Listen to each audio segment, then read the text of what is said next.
की शुरू करने लगा हूँ जी। आज का जो हमारा टॉपिक है ये अगरचे कुछ थोड़ा सा आपको लग रहा होगा कि बल्कि है भी कि सिलेबस में डायरेक्टली मेंशन नहीं है, लेकिन ये बहुत जरूरी है दूसरे सेक्शन को समझने के लिए भी। और ओवरऑल इनकम टैक्स ऑर्डिनेंस में बुनियादी चीज है, बहुत ही बुनियादी चीज है।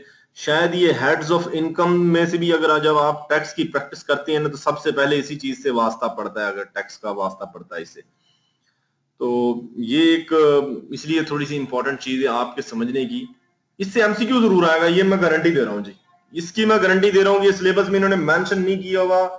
However, it is so important that I am very much hopeful that examiner would ask questions pertaining to this portion. Certainly he would ask, because इसमें हर एग्जामिनर जो भी टैक्स का बंदा है उसकी दिलचस्पी इसमें होगी होगी हर सूरत में। तो आप गौर से सुनेंगे, तवज्जो आपकी मैं चाहूंगा। इसमें इसकी जनरल मीनिंग जो है ना, सबसे पहले मैं दिखाना चाह रहा हूं कि रिटर्न ऑफ इनकम जो है इसकी जनरल मीनिंग क्या है। ऐसी इंटरनेट में भी अगर आप सर्च करेंगे, टैक्स की किताबों में देखेंगे या कमेंट्रीज में देखेंगे, रिटर्न क्या है। रिटर्न का मतलब वैसे तो वापस लौट जाना है, वैसे जो अंग्रेजी का रिटर्न है, लेकिन ये टैक्स का रिटर्न जो है ना, इसका मतलब क्या है। ये एक फॉर्म होता है, एक जैसे फॉर्मेट होता है ना जिसमें डब्बे बने हुए होते हैं। और आप में से कुछ कुछ लोगों ने शायद ये देखा भी हो, सुना तो काफी लोगों ने होगा। रिटर्न रिटर्न की डेट आ गई, लास्ट डेट आ गई रिटर्न की। ये एक सिंपल फॉर्म होता है जिसमें आप रिपोर्ट करते हैं, कोई टैक्स पेयर अपनी इनकम रिपोर्ट करता है और उस इनकम पे वो टैक्स कैलकुलेट करता है कितना टैक्स है। और ऑब्वियसली ये सारी चीजें जो कानून में दिए गए जो रूल्स हैं, जो डिटेल्स हैं, जो रेट्स हैं, उसके मुताबिक ये सारी चीजें की जाती हैं ताकि वो अपना सही जो डिक्लेरेशन कर सके। ये सबसे पहली बिगिनिंग होती है आपकी रिटर्न डालना। ये एक साइकिल है पूरा टैक्स पेयर के साथ, जो एफबीआर का जो है ना, जिसे साइकिल ऑफ असेसमेंट कहते हैं, जिसमें टैक्स साइकिल भी इसे कह लें आप एक हिसाब से। इस टैक्स साइकिल में सबसे पहली जो चीज है ना, पहली बुनियादी चीज वो रिटर्न है। जब आप अपनी डिटेल्स एक फॉर्म में, ये प्रेस्क्राइब होता है, ये अपनी मर्जी से नहीं भर सकते, इसमें खास डब्बे होते हैं, इसमें खास डिटेल होती है, वो मेंशन की होती है। आपने सिर्फ फिगर देना होता है, इसमें सिर्फ आप फिगर दे सकते हैं, कोई हेड नहीं डाल सकते। इसमें सारी चीजें मेंशन है, इसमें सारे हेड्स दिए होते हैं, इसमें सारी, मैं इसकी डिटेल, इसकी एक पिक्चर भी आप लोगों को दूंगा ताकि आपको ना अंदाजा हो समझने में कि ये क्या होगा। इसमें फिर टैक्स भी नीचे दिया होता है, कैलकुलेट कैसे किस तरह करना है, कितना टैक्स आप लगा रहे हैं, तो यानी कि उसकी डिवीजन वगैरह तो इसमें शायद मेंशन ना हो, रेट वगैरह, लेकिन वो रेट लॉ की किताब में मेंशन होते हैं जिसके मुताबिक आपने रेट कैलकुलेट करके इसमें दर्ज करना होता है। इसके नीचे आपने सिग्नेचर करने होते हैं, डेट डालनी होती है, वो अपना नाम वगैरह आप इसमें लिख सकते हैं। ऑब्वियसली उसकी जगह खाली होती है, शनाख्ती कार्ड नंबर की, एड्रेस की, आपकी आइडेंटिटी क्या है, मसलन आप इंडिविजुअल हैं या बिजनेसमैन हैं या आप कंपनी है या एओपी है, वो चीज लिखने की ऑप्शन होती है। साल इसमें आप लिख सकते हैं। अब इलेक्ट्रॉनिक ये आ रही हैं चीजें, मैनुअल चीजों का रिवाज जो है ना वो 2013 के बाद काफी कम हो गया है। अब तमाम लोगों के लिए ना इलेक्ट्रॉनिक चीजें कर दी हैं। ये स्लाइड में भी दिया हुआ है कि ये एक फॉर्म है जिसमें इनकम रिपोर्ट करता है अपनी टैक्स पेयर, उस पर टैक्स कैलकुलेट करता है और लॉ में दिए गए रेट्स के मुताबिक टैक्स कैलकुलेट करके उसमें डाल देता है। आपने ये पढ़ा हुआ है। अब ये लीगल है कि रिटर्न ऑफ इनकम जो है ये होता क्या है। ये लीगली जो लॉ के अंदर इसको जो है ना डिफाइन किया गया है। इसमें ये चीजें जरूरी हैं कि अगर एक रिटर्न में ये चीजें ना होंगी तो वो इनवैलिड रिटर्न होगा, इनकम्प्लीट रिटर्न होगा।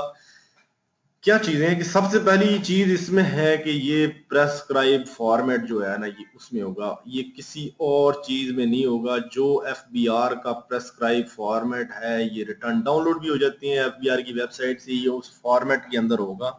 वो फॉर्मेट क्या, फॉर्मेट भी हम आपको दिखा देंगे, ठीक है। इसके अलावा इसके अंदर जितने पर्टिकुलर्स हैं और जितनी रिकॉर्ड से मुतल्लिक डिक्लेरेशन हैं वो इसमें मांगी जाती हैं, जो जरूरी होती हैं आप पे अप्लाई होती हैं, वो पर्टिकुलर और इंफॉर्मेशन जो है ना आपने इसमें मेंशन करनी होती है रिटर्न के अंदर, ठीक है। इसके साथ आपने इसके अंदर वो एविडेंस जो आपने टैक्स अदा किया है, जो इसमें आपने अपनी टैक्स की आमदनी पे टैक्स कैलकुलेट किया है, उस पे जो टैक्स आपने अदा कर दिया है, जब रिटर्न आप जमा कराने जिस दिन जा रहे होंगे टैक्स के दफ्तर में मैनुअली, या आप इलेक्ट्रॉनिकली जमा करा रहे होंगे, तो वो उस वक्त तक सबमिट नहीं होगा जब तक आप उसको सीपीआर का यानी कि चालान जो आपने बैंक में जमा कराया है उसका नंबर नहीं देंगे। वो खुद ब खुद सिस्टम उठा लेता है कि इतने रुपए का चालान, जी हाँ ये जो नंबर एंटर कर रहा है ये इन्हीं का चालान है और इतने रुपए का है। वो जब तक एंटर नहीं होगा एविडेंस ऑफ टैक्स नहीं होगा। अब इसके साथ एक थोड़ी सी इंपॉर्टेंट चीज है, आप कुछ ने तो सुना होगा नाम, लेकिन आहिस्ता आहिस्ता ये पॉपुलैरिटी गेन कर रही है चीज, ये है वेल्थ स्टेटमेंट। रिटर्न का पार्ट है ये, और पहले ये सब पे लागू नहीं थी जमा कराना, लेकिन अब ये लाजमी मलजूम हो गई है। वेल्थ स्टेटमेंट जो है ये एक आपकी दौलत जो है, वेल्थ जो है उसका गोशवारा होता है, उसकी डिटेल्स होती है। जो रिटर्न ऑफ इनकम है उसमें आपकी इनकम की डिटेल्स होती है उस साल के अंदर। वेल्थ स्टेटमेंट के अंदर आपकी जो ये वेल्थ स्टेटमेंट मैं थोड़ी सी हाईलाइट कर रहा हूँ कि वेल्थ स्टेटमेंट के अंदर आपकी जो टोटल इन जो असासे हैं ना उनकी डिटेल्स होती है। आपके टोटल जितना आपका आया इस साल और जितना गया इन दोनों का फर्क भी आपने दिया होता है, तो ये रिकंसाइल भी करते हैं आप मेरे पास कहाँ कहाँ से पैसे, और ये सारी एक आपकी एक स्टेटमेंट होती है वेल्थ स्टेटमेंट। और अब इसके पहले मैंने आपको बताया था कि जरूरी है इसको साइन होना, या आपने साइन किया होगा जमा कराते हुए, ठीक है, या आपका जो है ना इसको इसको कहते हैं रिप्रेजेंटेटिव, ये साइन इसको करेगा।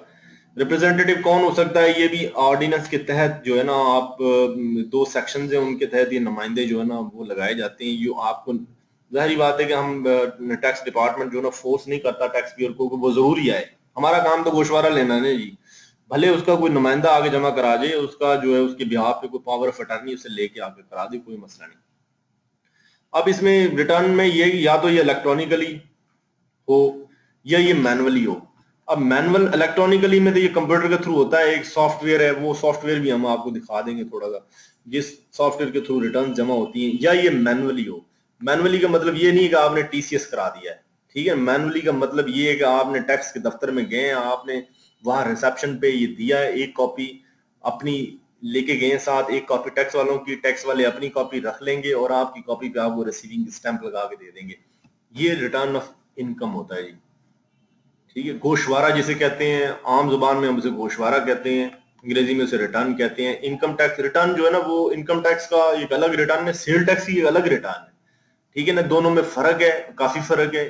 इनकम टैक्स की जो रिटर्न है उसके अंदर आपकी इनकम की डिटेल्स होती हैं। सेल टैक्स की रिटर्न में जैसे नाम से पता चलता है उसमें आपकी सेल्स की, परचेज की रिटर्न होती हैं और उसके टैक्स की रिटर्न होती है, ये अलग अलग है। इनकम टैक्स रिटर्न जो है अमूमन अमूमन साल में एक दफा जमा करानी पड़ती है आपको। इसकी ये डिटेल्स भी आपको यहाँ पे बता दी है हमने। अब ये एक अहम चीज है, आप सब लोग इससे महजूज भी होंगे, याद रखेंगे तो ये काम की चीज है, मालूमात की चीज है, इंफॉर्मेशन की, कि किसको रिटर्न जमा कराना चाहिए। और यहाँ पे तो ये लिखा है हु शुड फाइल रिटर्न, लेकिन लॉ में यही चीजें लिखी हुई हैं, who is required to file his return और हर रिटर्न। किस पर लाजिम है, मलजूम है कि वो रिटर्न जमा कराए। ये कौन से लोग हैं? ये वो लोग हैं जिनकी इनकम जो है वो maximum amount that is not chargeable to tax, उससे एक्सीड कर जाए। अब ये जो अब रिसेंट जो लॉ है इसमें 4 लाख तक की जो इनकम है ना उस पर टैक्स नहीं लगता, वो मैक्सिमम अमाउंट है जो चार्जेबल टू टैक्स नहीं है, 4 लाख रुपए। इससे जिसकी इनकम भी ज्यादा होगी, जिस पर्सन की बात हो रही है वो टैक्स अदा करेगा, यानी कि इसमें इनकम का थ्रेशोल्ड आ गया। इसमें आ गया नीचे एक एवरी कंपनी के लिए जरूरी नहीं है कि उसकी इनकम जितनी भी हो, वो कंपनी अगर रजिस्टर्ड है securities and exchange commission of Pakistan के साथ, SCCP के साथ, तो उसने गोशवारा जमा कराना है। एवरी कंपनी, ये देखो कुछ लोग तो अपना नाम लिख लेते हैं ना, कुछ लोग अपना नाम लिख लेते हैं कि नुमान खान एंड कंपनी, वो कंपनी नहीं होती। कंपनी वो होती है जो कंपनीज ऑर्डिनेंस के तहत बनती है और SCCP से रजिस्टर्ड होती है। SCCP क्या है? सिक्योरिटीज एंड ये है SC securities and exchange commission of Pakistan. शायद मैं ये गलत इसका लिख गया हूं, इसकी कोई और एब्रीविएशन बनती होगी। अब इसके अलावा हर कंपनी ने जमा कराना है, भले उसे घाटा हुआ है, कुछ भी हुआ है, हर नॉन प्रॉफिट ऑर्गेनाइजेशन ने जमा कराना है। नॉन प्रॉफिट ऑर्गेनाइजेशन वो हैं जो जिन्हें एनपीओस कहते हैं, जिनका मकसद जो है ना वो सोसाइटी में वेलफेयर भी हो सकता है, और कई हमारे मुल्क में तो कई मकसद होते हैं, कोई कोई ऑब्जेक्टिव्स होते हैं, सोशल ऑब्जेक्टिव्स होते हैं नॉन प्रॉफिट ऑर्गेनाइजेशंस के, उन्होंने भी गोशवारा जमा कराना। वेलफेयर इंस्टीट्यूशंस जो हैं, अप्रूव्ड वेलफेयर इंस्टीट्यूशन जरूर जमा कराना। कुछ मोहल्ले गली की सोसाइटीज होती हैं, फलाने गांव की वेलफेयर सोसाइटी, वो एक अनअप्रूव्ड वेलफेयर सोसाइटी होती है, इंस्टीट्यूशन होता है, वो उसका काम जो है ना रिटर्न जमा कराना नहीं है, लेकिन अप्रूव्ड वेलफेयर के इदारे जो हैं उनको गोशवारे जमा कराने होते हैं। इसके अलावा कोई भी बंदा जिसकी आमदनी पे पिछले 2 सालों में लगातार टैक्स चार्ज हुआ है, जिसकी पिछले 2 सालों में आमदनी को लगातार जिस पे टैक्स चार्ज किया गया, वो भी जमा कराएगा गोशवारे, उसके लिए भी लाजिम है, कोई रियायत नहीं है उसके लिए। ये आगे भी शर्तें हैं, ये कुछ शर्तें आपको इस शीट में 5 नंबर में मैं दिखा रहा हूँ, इससे आगे चल के हम और देते हैं कंडीशन। वो क्या है जी, ये जी अब आपके सामने मैंने रखी है। स्कूल भी जमा कराएगा जी, स्कूल भी रिटर्न जमा कराएगा। स्कूल वेलफेयर का इदारा तो नहीं ना, स्कूल तो जो है वो प्राइवेट स्कूल जो है वो जमा कराएंगे, बाकी मैं आपको बताऊंगा गवर्नमेंट स्कूल नहीं जमा कराएगा, ठीक है ना। गवर्नमेंट के इदारे जो है तो वो, इन तो सर ये क्या इंडिविजुअल पर्सन में आएंगे, जैसे आपने 4 लाख का थ्रेशोल्ड बताया, ये उसमें आएंगे? हाँ जी, स्कूल जो है ना वो इंडिविजुअल भी हो सकता है। अगर वो स्कूल एक बंदे ने बनाया हुआ है, शंकर लाल ने बनाया हुआ, तो वो एक इंडिविजुअल स्कूल होगा, और उसकी वो बिजनेस इनकम कमा रहा होगा, तो उसकी उस हिसाब से बिजनेस इनकम का जो थ्रेश होल्ड है उससे ज्यादा बढ़ेगा। सैलरी होल्डर की जी 4,000 पे 4 लाख के करीब इसकी वो है थ्रेश होल्ड है। ये थ्रेश होल्ड भी आपको बता देंगे कि कितना इसका थ्रेश होल्ड होता है टैक्सेबल का। इसके रेट मैं कहता हूँ आज यहाँ एडमन साहब आपको जो है ना ये सारे भेज दें। और इसके अलावा ये आगे जो कंडीशन है, अगर स्कूल एओपी का है, अब कुछ कंपनीज हैं जिनके स्कूल हैं, ये बीकन हाउस जो ग्रुप है ये कंपनी है बाकायदा, जैसे अलाइड स्कूल्स हैं इनकी ये कंपनी है बाकायदा, उसका नाम पाकिस्तान एजुकेशन फाउंडेशन है या इस तरह का कोई नाम है, वो उसका वो बाकायदा कंपनी है, वो कंपनी के तौर पर रिटर्न जमा कराती है। अगर वो इंडिविजुअल कैपेसिटी में है तो इंडिविजुअल कैपेसिटी में रिटर्न जमा कराएंगे, अगर एओपी है तो एओपी की कैपेसिटी में जमा कराएंगे। इसके अलावा कोई भी ऐसा शख्स जिसके पास इमूवेबल प्रॉपर्टी है 250 स्क्वायर यार्ड की, शहर के अंदर 250 स्क्वायर यार्ड की, ठीक है, म्यूनिसिपल लिमिट्स के अंदर, या उसका फ्लैट है या उसके पास 250 स्क्वायर फीट की स्क्वायर यार्ड की उसके पास प्रॉपर्टी है, वो भी रिटर्न जमा कराएगा। बहुत सारे लोग इस प्रोविजन के अंदर फॉल करते हैं, लेकिन वो गोशवारे जमा नहीं कराते, और हमारे टैक्स के लोग जो है ना वो इतने विजिलेंट भी नहीं होते, उनसे पूछते नहीं, क्योंकि उनसे भी बड़े बड़े जो ना लोग हैं जो नहीं जमा कराते गोशवारे। आगे ये दिया हुआ कि एक पर्सन जिसकी 500 यार्ड्स जो है ना जमीन है, इमूवेबल प्रॉपर्टी है, या इतनी है या इससे ज्यादा, वो भी जमा कराएगा। इसके अलावा ये इस प्रोविजन के तहत भी बहुत सारे लोग फंसते हैं। अगर किसी के पास 1000 सीसी ऑल दो टैक्स रिटर्न जीरो हो वो भी सबमिट करवाएगा। टैक्स रिटर्न में हम ये नहीं पूछा जाता कि आप जरूरी टैक्स जमा कराएंगे। टैक्स रिटर्न का मतलब है कि आपने अपनी इनकम डिक्लेयर करनी है, या आपने कुछ भी डिक्लेयर करना, आप जीरो टैक्स भी उसमें शो कर सकते हैं, ये कोई बात नहीं। 250 स्क्वायर यार्ड जो है ना ये शहर में है, और जो म्यूनिसिपल लिमिट्स में है। जो 500 यार्ड है ना ये म्यूनिसिपल लिमिट्स से बाहर की बात हो रही है, ठीक है। अब कोई भी शख्स जिसकी मोटर व्हीकल 1000 सीसी से ज्यादा है वो भी रिटर्न जमा कराएगा, या कोई शख्स जिसने बहुत साल पहले एनटीएन बनवा लिया था वो भी रिटर्न जमा कराएगा, या तो अपना एनटीएन कैंसिल करा ले या नोटिस ऑफ डिसकंटिन्यूएंस ऑफ बिजनेस दे दे, वरना एनटीएन जब तक उसके पास है वो रिटर्न जमा कराएगा। अब ये प्रोविजन जो है ना इतनी लागू नहीं हो रही, क्योंकि अब आपके जो सीएनआईसी है ना 2015 के बाद आपका जो सीएनआईसी है आपका return anti national tax number भी है। सीएनआईसी आपका ये नेशनल टैक्स नंबर है, पहले ये कोई और डिजिट होते थे, अब लेकिन एनटीएन बन गया, लिहाजा अब तो हर एक बंदे के पास सीएनआईसी, तो हर बंदा एनटीएन होल्डर हुआ।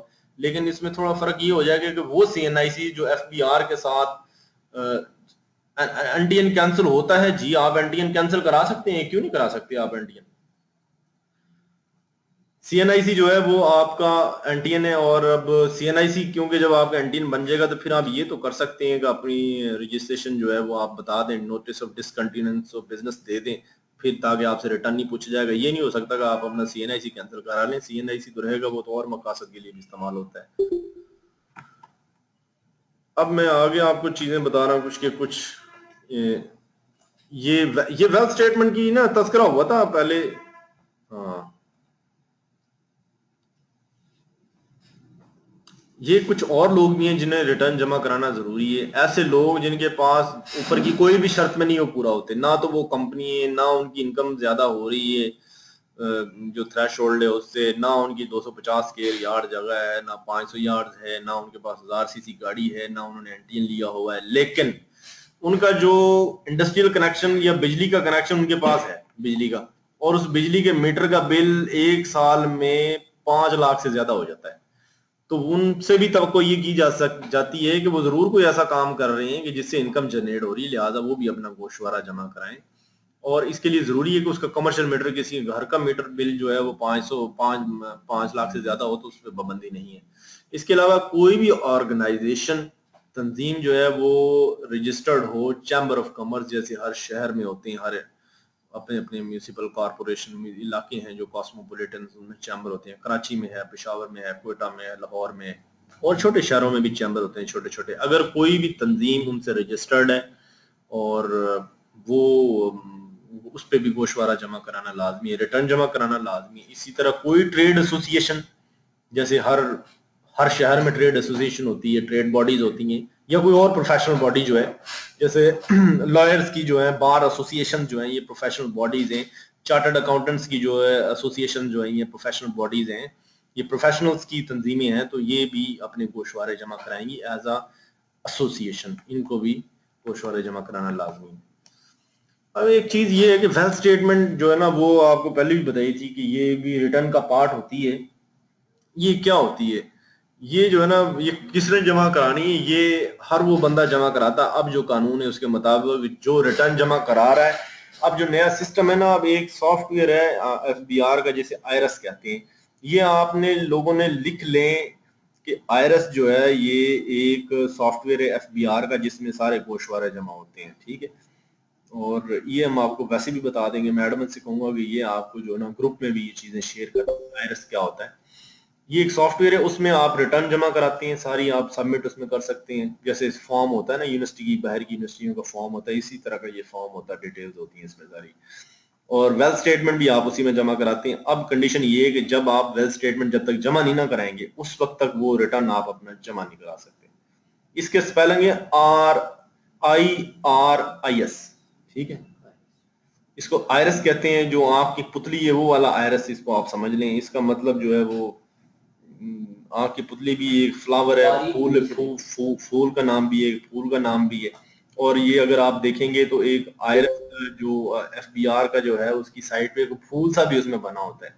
और कुछ लोग इसका मतलब जो है ना बारीकी से देखना भी लेते हैं, लेकिन यहाँ पे ये शायद फूल के मायने ले रहे हैं, फूल तो नहीं है, वो कांटे हैं। वेल्थ स्टेटमेंट जो है ये इंडिविजुअल टैक्स पेयर जो है, जो रिटर्न फाइल कर रहा है, उसने जमा करानी होती है। जो भी रिटर्न जमा, अब तो मजबूरी है जमा कराना। अगर वो मैनुअल जमा करा रहा है और उसकी इनकम 10 लाख से ज्यादा है तो फिर भी उससे मांगी जाती है, प्रैक्टिस यही है।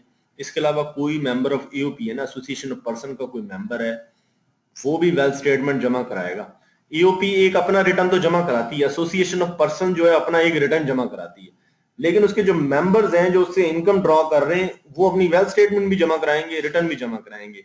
इसके अलावा कोई भी बंदा जिससे टैक्स पे, जिससे कमिश्नर कहेगा कि जनाब आप वेल्थ स्टेटमेंट ले गए हैं, वो कुछ वजूहात हो सकती हैं जिनकी बुनियाद पर कमिश्नर उससे पूछ सकता है, वो भी, उसे भी वेल्थ स्टेटमेंट जमा करानी पड़ेगी। वेल्थ स्टेटमेंट में क्या चीजें होती हैं, इसमें आपको मैंने पहले बताया कि आपकी एसेट्स जो होते हैं उनसे मुतल्लक चीजें होती हैं, और इनमें रिकंसिलिएशन भी होती है, आपके एसेट्स की डिटेल दी गई होती है। अब इसमें टाइमिंग क्या है इनको जमा कराने की, ये भी आपको पता होना चाहिए कि फर्निशिंग रिटर्न और वेल्थ स्टेटमेंट की क्या टाइमिंग है। वेल्थ स्टेटमेंट की जो है ना टाइमिंग तो ये है, जब रिटर्न जमा करा रहे हो तो उसके साथ ही जमा करानी पड़ती है, ठीक है। और रिटर्न जमा कराने की डेट जो है वो कल वैसे आखिरी थी, लेकिन वो फिर एक्सटेंड हो गई है 15 दिसंबर तक। तो अब वेल्थ स्टेटमेंट भी साथ ही जमा होगी, 15 दिसंबर तक आप जमा करा सकते हैं। या अगर वेल्थ स्टेटमेंट किसी ने, आप कमिश्नर ने आपको नोटिस दिया कि जमा कराएं वेल्थ स्टेटमेंट, तो उस सूरत हाल में जो कमिश्नर ने टाइम आपको दिया गया है ना, दिया हुआ, उस टाइम के अंदर अंदर आपने वो रिटर्न जमा करानी है, वो वेल्थ स्टेटमेंट उसके साथ जमा करानी है। ये साइकिल ऑफ असेसमेंट है। डेट फिक्स तो नहीं होती ना, डेट यार फिक्स होती है, और अमूमन इसकी डेट जो है ना वो फिक्स तो है 30 सितंबर, लेकिन हर साल वो एक्सटेंड हो जाती है, हर साल एक्सटेंड हो जाती है, और एक्सटेंड भी थोड़ी नहीं होती, वो काफी एक्सटेंड हो जाती है, लंबे लंबे पीरियड के लिए एक्सटेंड हो जाती है। जैसा कि अब सितंबर तो कहाँ दूर का रह गया, ये तो अब आने वाला है दिसंबर, ये नया साल आने वाला है, लेकिन वो उसकी डेट एक्सटेंड होती जा रही है, बस उनकी अपनी मजबूरियां होती हैं। इसके अलावा ये आप पूछ रहे हैं कि वेल्थ स्टेटमेंट में और रिटर्न में क्या फर्क है। रिटर्न में भाई आपकी इनकम होती है और इनकम पे टैक्स आपने कैलकुलेट किया होता है, जबकि वेल्थ स्टेटमेंट में आपकी इनकम नहीं होती, इसमें आपके असासाजात होते हैं, ठीक है, असासों की तफसीलात होती हैं, और वो आप उसमें रिकनसाइल करके बताते हैं पिछले साल से इस साल मेरे असासे कितने बढ़ गए हैं या कितने कम हैं, या मेरे ये असासे हैं, अगर बढ़ गए हैं तो क्यों बढ़ गए हैं, अगर कम हो गए तो क्यों, मैंने क्या किया है। जो रिटर्न में उसमें आप बताते हैं मैंने इतने पैसे कमाए और इस पे इतना टैक्स है, इन दोनों में ये चीज फर्क, इस चीज का फर्क होता है। सैलरीड पर्सन भी वेल्थ स्टेटमेंट सबमिट कराएगा जी। अब सैलरीड पर्सन जो है ना उनके लिए भी वेल्थ, क्योंकि अब सिस्टम ऐसा आ गया है कि उसमें वेल्थ स्टेटमेंट जो है ना सबके लिए जरूरी हो गई है। पहले ऐसा होता था कि लोग मैनुअली जमा करा देते थे तो इतनी जो है ना पूछताछ नहीं होती थी, लेकिन अब इलेक्ट्रॉनिक सिस्टम में ना वो अगर आपने नील रिटर्न भी जमा करानी है ना, वो सबसे पहले आपसे पूछेगा भाई पहले वेल्थ स्टेटमेंट जमा कराओ। लिहाजा अब मेरी अंडरस्टैंडिंग ये है, अगर और भी टैक्स से वाबस्तगी रखने वाले लोग भी यही है कि कोई भी बंदा बगैर वेल्थ स्टेटमेंट कराए जमा रिटर्न नहीं जमा करा सकता, ये क्योंकि इलेक्ट्रॉनिकली अब ये बिल्कुल मैंडेटरी हो गया। साइकिल ऑफ असेसमेंट जो है ना, ये लोग सवाल भी जो है ना पूछते जा रहे हैं बार बार। बिल्कुल जी, आप पूछे सवाल। हाँ जी, साइकिल ऑफ असेसमेंट जो है ये क्या होता है। Cycle of assessment basically return जमा होने से शुरू होता है, और रिटर्न जमा करा, जब आप रिटर्न जमा करा देते हैं ना, उसके बाद उस रिटर्न की असेसमेंट होती है। जब आपने आज गोशवारा जमा करा दिया तो उसकी एक असेसमेंट होती है। असेसमेंट ये होती है कि वो मैं आपको आगे चल के बताऊंगा कि वो असेसमेंटें कितनी होती है, क्या होती है वो, बस आपने थोड़ा सा होल्ड रखें, मैं भी आपको 2 मिनट में बता देता हूँ। पहले रिटर्न जमा होना है, रिटर्न जमा होने के बाद उसकी असेसमेंट होनी है रिटर्न की, और फिर उस असेसमेंट के साथ ही, या अगर कोई आपने टैक्स रिटर्न के साथ ही जमा करा दिया फिर तो ठीक है, वरना अगर असेसमेंट के बाद कोई टैक्स ड्यू हुआ है तो वो टैक्स जमा कराना है। उस टैक्स को जमा कराने के बाद अगर कोई ज्यादा टैक्स आपसे निकल गया है तो उसका जो है ना रिफंड आपको मिलेगा, वरना अगर कम टैक्स है तो उसकी रिकवरी होगी। अगर आप असेसमेंट से इख्तलाफ रखते हैं या अगर आपने खुद वो रिटर्न फाइल की फिर तो आप उसको रिवाइज कर सकते हैं। रिटर्न जो है ना आप अपनी रिवाइज भी कर सकते हैं, ठीक है, इसको कहते हैं रिवीजन ऑफ रिटर्न। ये वेल्थ स्टेटमेंट भी आप रिवाइज कर सकते हैं, इसका एक खास दिया गया तरीकाकार है लॉ में, ठीक है। अगर आप उससे इत्तफाक करते हैं, अगर आपने खुद अपनी असेसमेंट की और आप उससे चाहते हैं उसको बदलना, और टैक्स वालों ने अभी कुछ यानी उस पर आपको नोटिस वगैरह नहीं दिए, तो फिर आप उसको रिवाइज कर सकते हैं अपने तौर पे, उसको रिवीजन ऑफ रिटर्न कहते हैं, उसकी कुछ रिक्वायरमेंट है, ठीक है। लेकिन वक्त गुजर गया रिवीजन का, आपने रिवीजन नहीं की, आप सही समझ रहे थे, टैक्स वालों ने असेसमेंट किए और अमेंड कर दी आपकी असेसमेंट, और उससे अगर आप इख्तलाफ करती हैं तो फिर आप जो है उसको अपील, उस पर अपील कर सकते हैं। असेसमेंट को अगर आप डिस्प्यूटेड समझते हैं तो उस पर आप उससे राजी नहीं है तो आप इसमें उसमें कर सकते हैं अपील उसके खिलाफ। इस अपील करने के लिए सबसे पहला फॉरम है कमिश्नर अपील्स का। ये जो है ग्रेड 20 के अफसर होते हैं, उनको आप उनकी अदालत में जाके आप फीस जमा कराते हैं, कोर्ट फीस और असेसमेंट चैलेंज कर देते हैं, अपना वकील भेजते हैं वहां पे, वो आपकी बुनियाद पे आपके बिहाफ पे जो है ना केस लड़ता है। अगर तो वो गलत लगा हो, वाकई कानून भी ऐसा ही हो, तो फिर वो असेसमेंट खत्म कर सकता है जैसे अदालत करती है। अगर वो सही समझता है टैक्स सही लगा तो फिर उसको हेल्ड कर देगा, फिर आप उससे बड़ी अदालत में जाएंगे ट्राइब्यूनल में। अगर ट्राइब्यूनल से भी आपको रिलीफ नहीं मिला, आप ट्राइब्यूनल से भी समझते हैं कि उसने भी आपकी फेवर में नहीं किया, डिपार्टमेंट की फेवर में कर दिया, फिर आप हाई कोर्ट जा सकते हैं, ठीक है। इसके अपील के प्रोसीजर्स हैं। असेसमेंट, साइकिल ऑफ असेसमेंट आपको ब्रीफली बताया मैंने, ये बहुत लंबा दोगे लेकिन आपको ब्रीफली बताया ताकि आपको समझने में आसानी हो। आगे असेसमेंट के बारे में आपको बताने लगे असल में। ये अब आपके सामने मैं खोलने लगा हूँ साइकिल ऑफ असेसमेंट के बाद असेसमेंट क्या होती है। ये असेसमेंट है ना कई किस्म की होती हैं, और इसको समझना अगर थोड़ा सा समझ आ जाए तो बड़ा बड़ा अच्छा है। ये टर्म्स बार बार यूज होती है। जब आप गोशवारा जमा कराते हैं ना, तो गोशवारा आप 114 के तहत जमा कराते हैं। रिटर्न जब आप फाइल करते हैं तो वो 114 के तहत जमा कराते हैं। ये सेक्शन है, इसके तहत आप गोशवारा जमा कराते हैं, ठीक है ना। जब आपने गोशवारा जिस दिन जमा कराया ना, इलेक्ट्रॉनिकली करा दिया या आपने मैनुअल करा दिया, जिस दिन आपने जमा कराया ना उसी दिन समझा जाता है वो ऐसे कि जैसे वो कमिश्नर ने जमा कराया। आपने नहीं जमा कराया बल्कि कमिश्नर ने जमा कराया। वो समझा ऐसे जाता है, वो मान लिया जाता है, दुरुस्त मान लिया जाता है, और उसको डीम्ड ट्रू, डीम्ड ऐसा समझा जाता है उसको। इसको कहते हैं सेक्शन 120 के तहत जो ना, हम समझते हैं कि जो टैक्स पेयर ने 114 के तहत ये गोशवारा जो जमा कराया ना, ये सही जमा कराया है, इससे हम इत्तफाक करते हैं। उसको डीम्ड असेसमेंट कहते हैं। असेसमेंट की किस्में हैं असल में 4 वो मैं आपको बताना चाह रहा हूं। जब आपने रिटर्न जमा कराया 114 के तहत, ठीक है, तो उसको हम समझ लेते हैं 120 के तहत कि ये डीम्ड असेसमेंट है। भाई ये जो आपने कहा ये ठीक है, ट्रू असेसमेंट है, ठीक है ना। ये तो एक सूरत हाल होगी।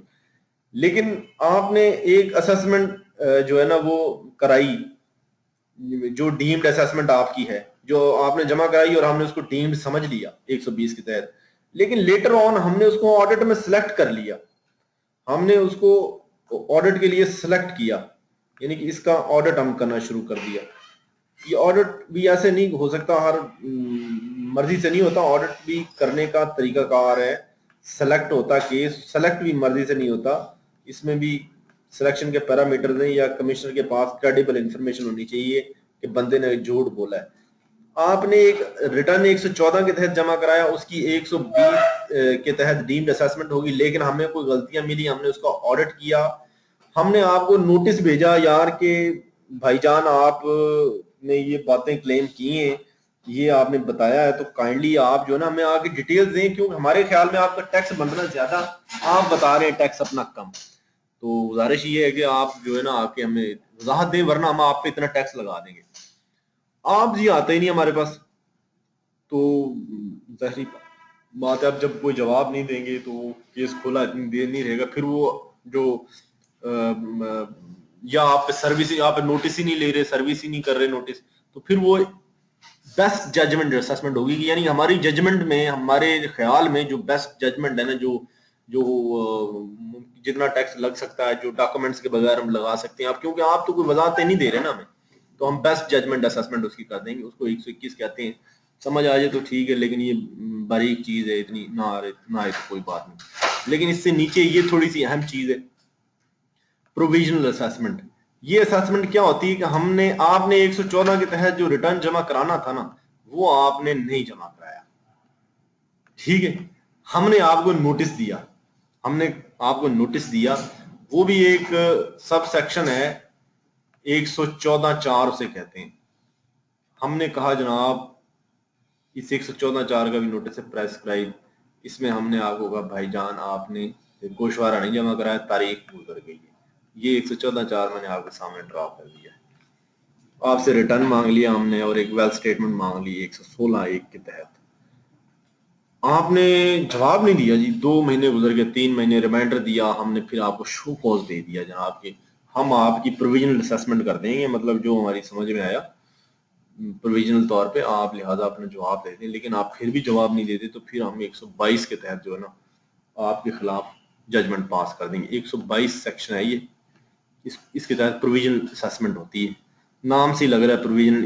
ये असेसमेंट करने के बाद हमारे पास ना 45 दिन का टाइम होता है। 45 दिन के अंदर अंदर अगर आप खुद जमा करा दें अपने गोशवारे, खुद अपनी असेसमेंट कर दें, रिटर्न फाइल करते हैं, तो बड़ी अच्छी बात होती है। वरना उसके बाद जो है ना टैक्स ड्यू हो जाता है, और टैक्स ड्यू होने के बाद जो है ना रिकवरी की तरफ प्रोसीडिंग्स चली जाती है।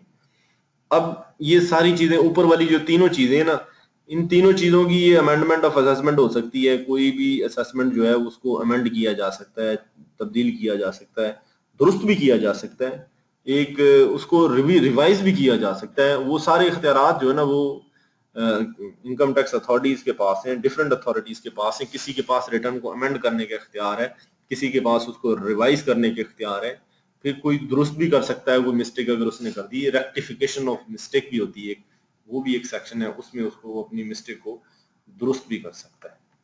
ठीक है जी, ये उम्मीद है कि आप लोगों को चैट में लोग सवाल भेज रहे हैं।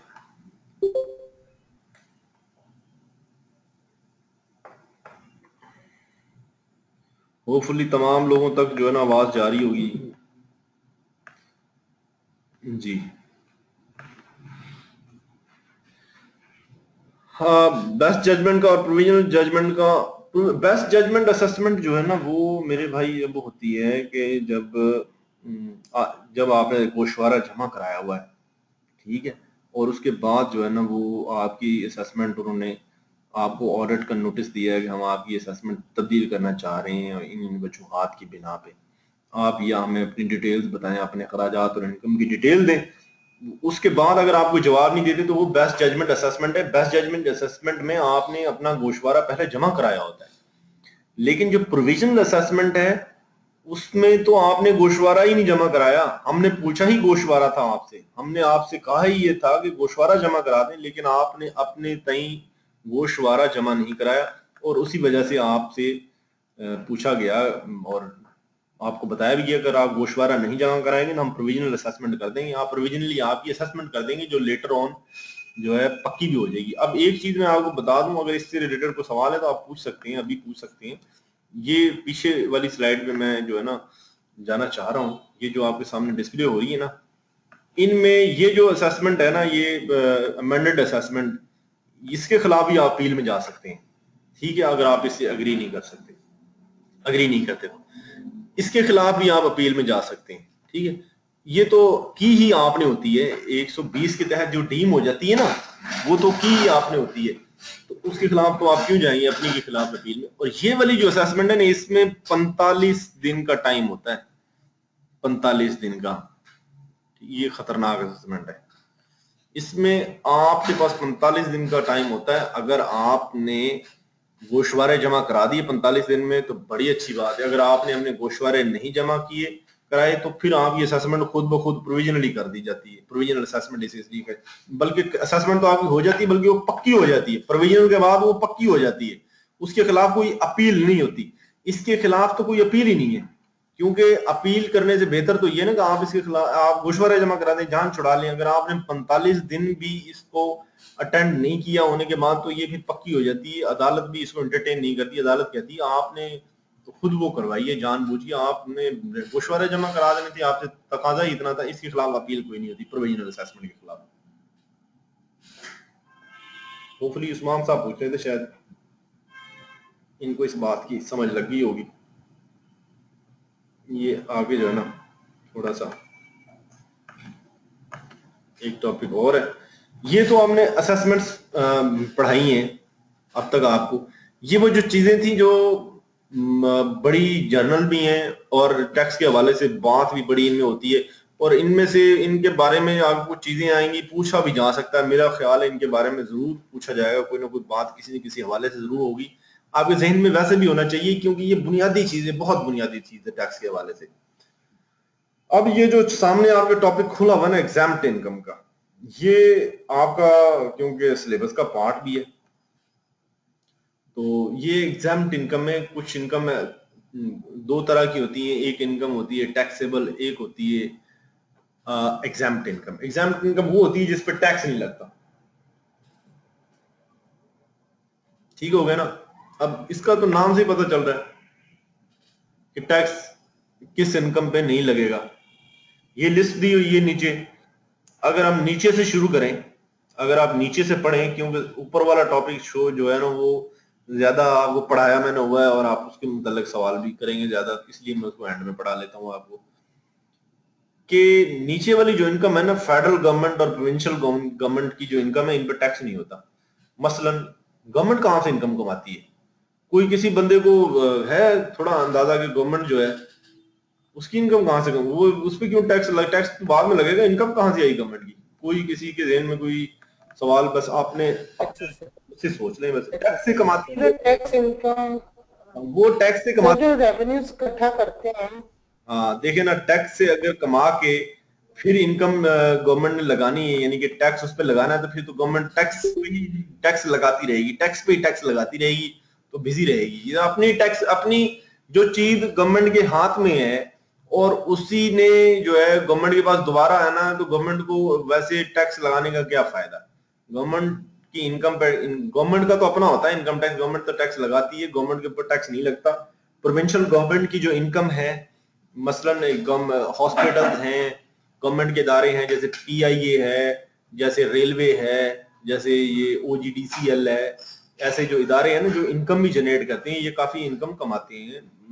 खास तौर पे पाकिस्तान में तो इतना नहीं है, लेकिन इंडिया के अंदर जो डिपार्टमेंट है उनका, जो ये ऑयल एंड गैस से डील करता है ना, वो रिचेस्ट डिपार्टमेंट है इंडिया के अंदर।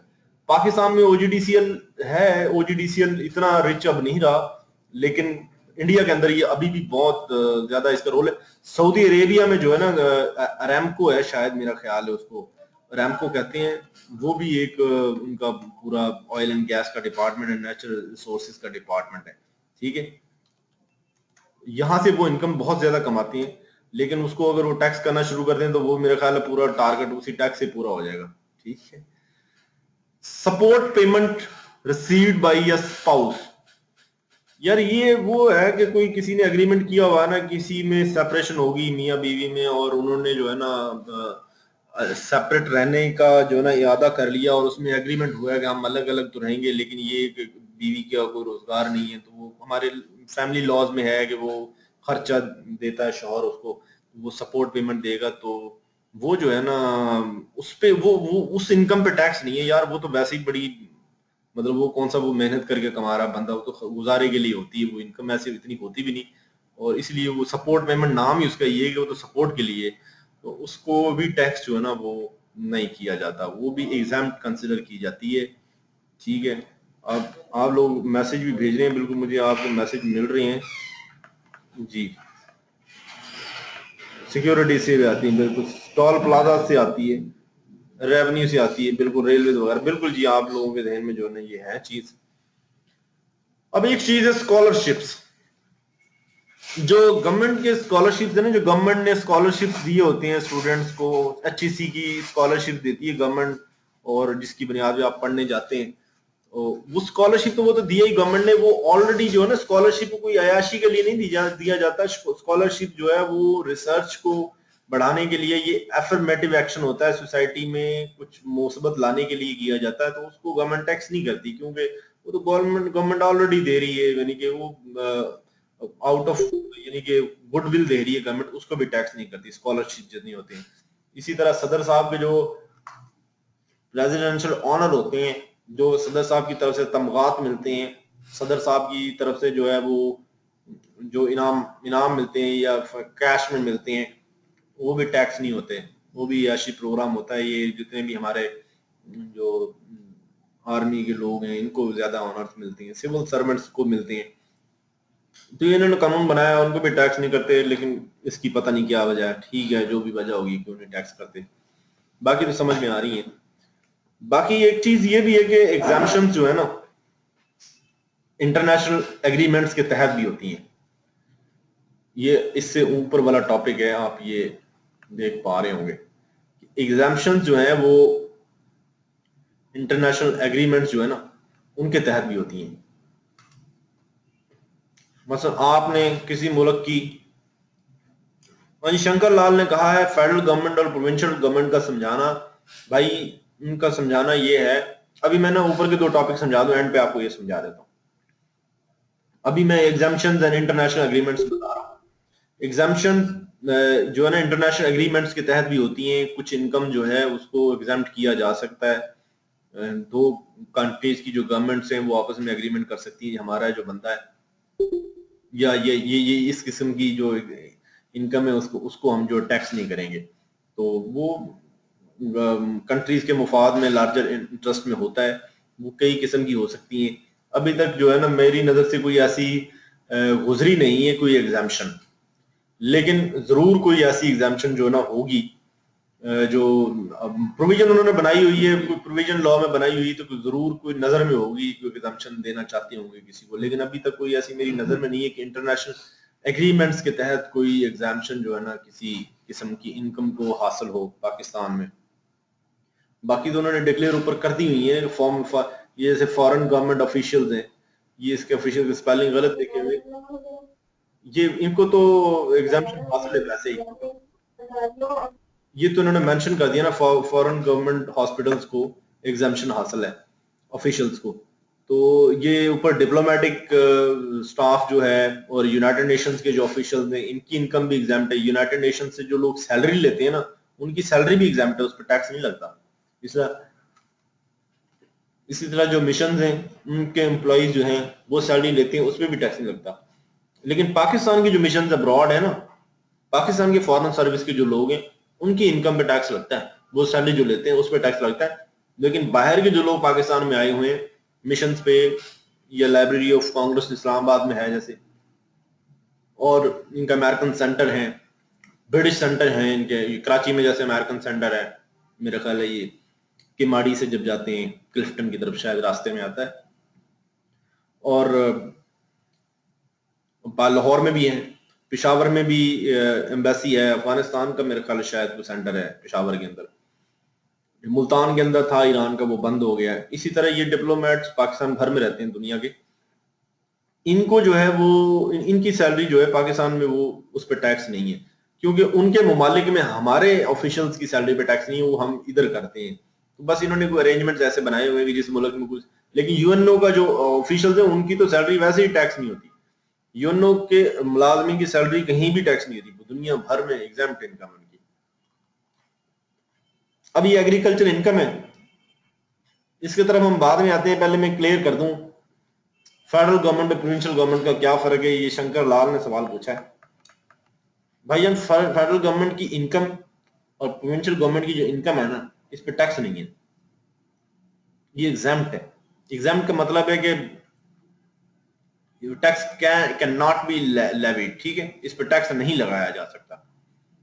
फेडरल गवर्नमेंट की इनकम और प्रोविंशियल गवर्नमेंट की इनकम किसी एसेट को बेच ही आ सकती है। प्रोविंशियल गवर्नमेंट ने कोई अपना एसेट बेच दिया, नीलाम कर दिया, ऑक्शन कर दिया, ऑक्शन करती रहती है, ठीक है, क्योंकि रियासत जो है इसको ये कोई कॉर्पोरेट एंटिटी नहीं समझा जाता, इसे कमर्शियल एंटिटी नहीं समझा जाता कि ये कोई कारोबार कर रही है, कि ये कोई खास इंडिविजुअल को बेनिफिट पहुंचा रही है, ये तो पूरी नेशन को बेनिफिट पहुंचाने के लिए होती है। लिहाजा इसकी आमदनी, अपनी आमदनी जो है उस पर ही क्या वो टैक्स लगाएगी, ठीक है, इसलिए इस पर टैक्स नहीं होता।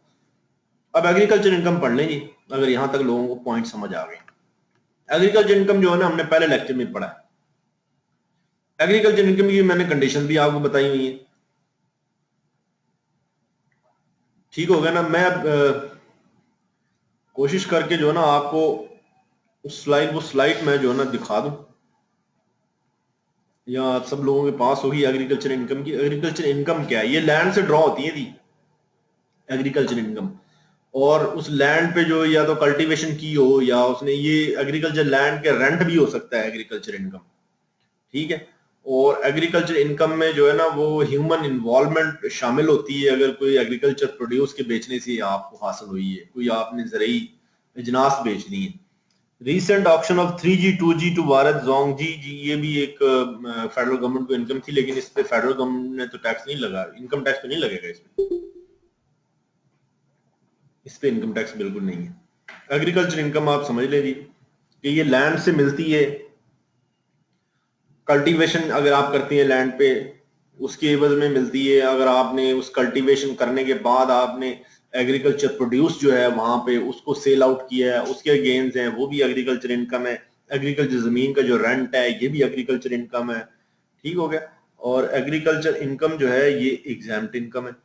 अब इसमें एक मैंने आपको चीज बताई थी बड़ी बारीक सी, अब किसी बंदे की इनकम है जो उसने कल्टीवेशन नहीं की, बल्कि उसने झाड़ियां खड़ी हुई थी, उसका खेत था, खेत में दरख्त उगे हुए थे, वो आया इन 10 साल बाद खेतों में गया, उसने देखा दरख्त उगे हुए हैं, उसने दरख्त बेच दिए।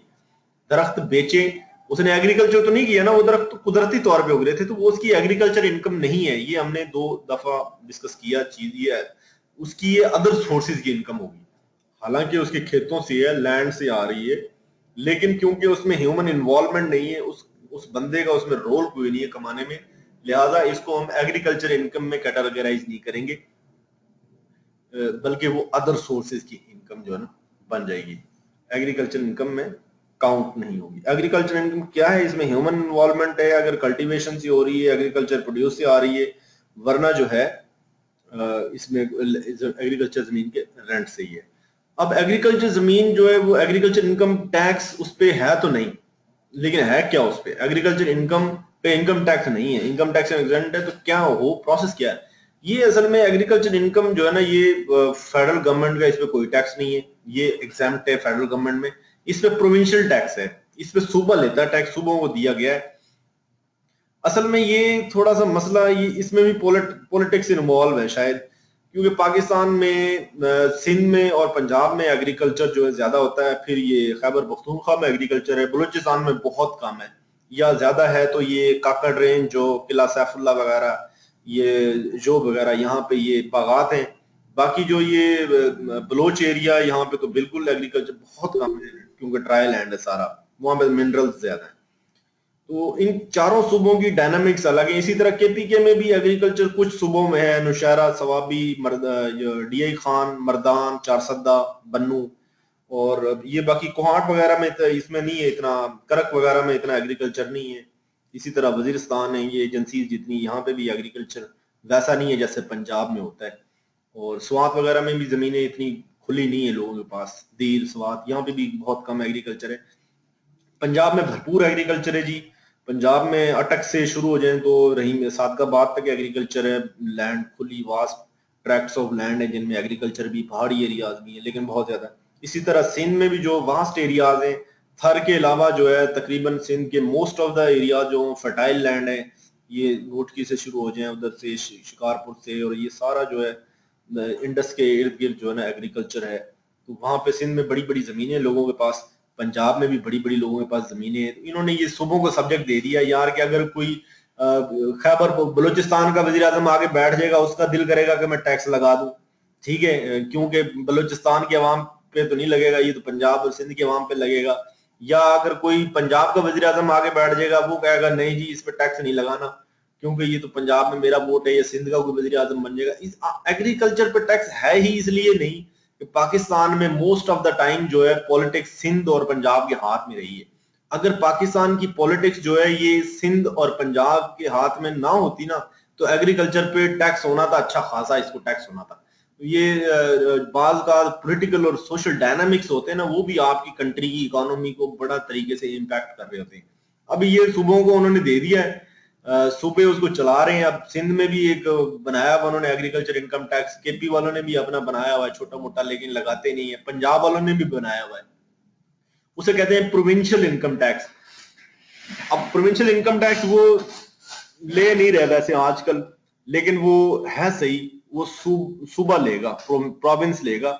उसके उन्होंने कोई ना ऐसे कोई कवानीन इतने बनाए, एग्रीकल्चर इनकम टैक्स के हल्के फुल्के कवानीन बनाए हुए, लेकिन उसको इम्प्लीमेंट नहीं किया जा रहा। हो सकता है इसमें अब क्या पॉलिटिकल मसलियत इन्वॉल्व है, इसका अंदाजा नहीं है कि क्यों नहीं ले रहे। लेकिन फेडरल लेवल पे अगर ये होती टैक्स, तो भाई बहुत लोड होना था एफबीआर के ऊपर, और ये बड़ा गंभीर होना था। अगर कभी ये ऐलान करें भी ना फेडरल लेवल तो पे तो जाएगा नहीं, क्योंकि अब ये सब्जेक्ट ही प्रोविंस को दे दिया है, तो अभी दोबारा तो फेडरल पे जाएगा नहीं। लेकिन ये इसलिए आजाद कर रही है बिल्कुल। तो आप लोगों का कोई सवाल है अब तक की गुफ्तगू से? मैं माइक खोल रहा हूं। आगे मैंने स्लाइडों में इसकी डिटेल्स हैं, इसकी कुछ स्टूडेंट कहते हैं सेक्शन वाइज डिटेल हमें दें, तो मैंने जो यही जो टॉपिक है ना, इनकी मेरे पास डिटेल्स भी हैं, जो एज पर लॉ में जैसे डिटेल्स है ना, वो डिटेल्स हैं, वो लॉ में इतनी खुश डिटेल्स हैं कि वो आपके लिए बहुत जो है ना खुश हो जाएंगी। मैं आपको चेक करा रहा हूं, जैसे मिसाल के तौर पे यही जो चीजें मैंने आपको जुबानी जुबानी बताई है ना, बड़े सहल अंदाज में, ये कानून में ऐसे दी हुई है। ये मैं आपके जो है ना घुमा रहा हूं आपके सामने।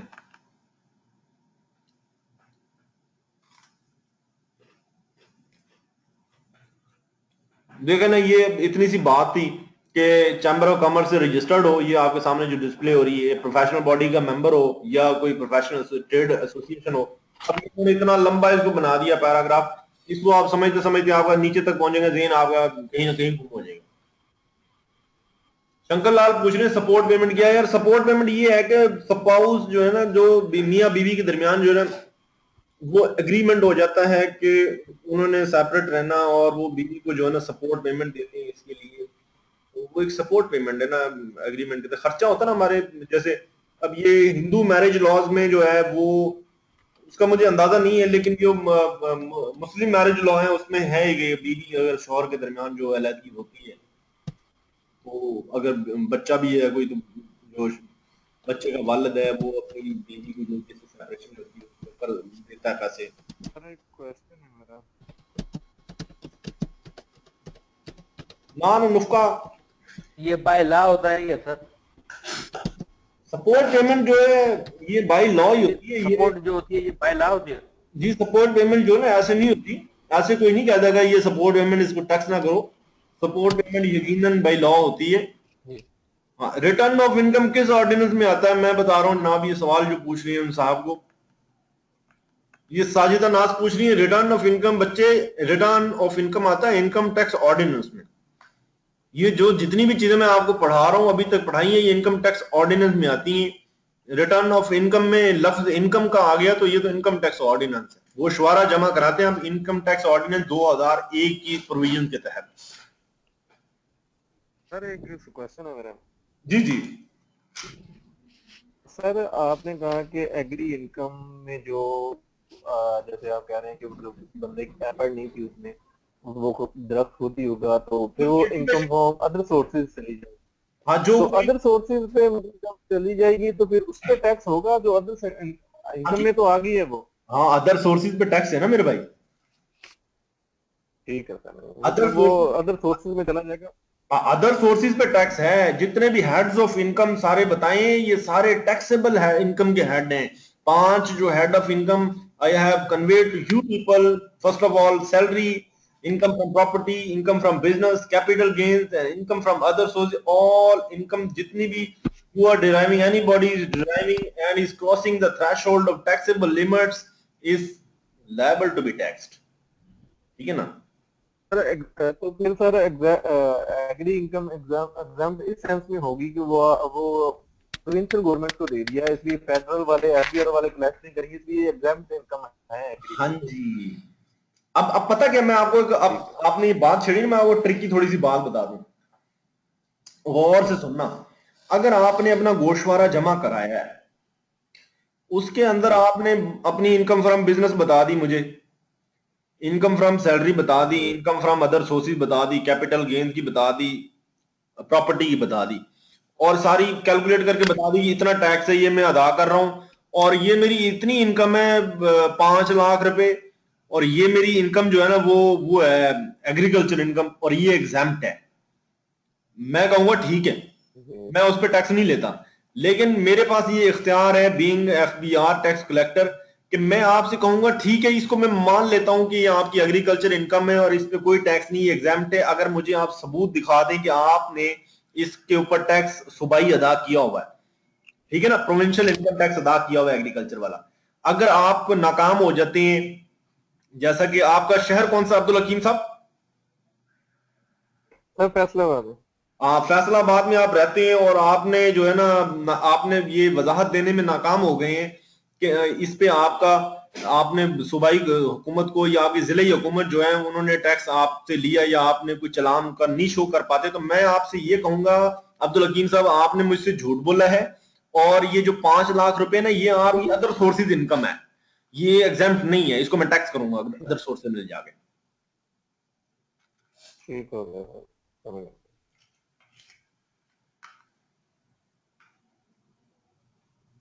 कोई और जी? कोई और दोस्त, कोई साहब?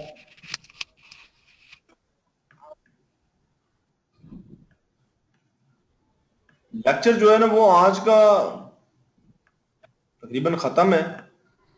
अब मेजर चीज मुझे शंकर लाल कह रहे हैं मुझे कंफर्म करें 4 लाख से अबव एनुअल इनकम एक्सीड करे तो क्या रेट लगेगा, अगर कोई स्कूल क्या हॉलीडेज या एक्सीड पे लगेगा कि नहीं? स्कूल हॉलीडेज का तो नहीं मुझे आप समझ आ पा रहे कि ये क्या कहना चाह रहे हैं, लेकिन अगर 4 लाख से अबव आपकी इनकम है सर, तो नहीं नहीं सर, कोई स्कूल वगैरह है सर, एक्सीड में लगेगा ना अमाउंट?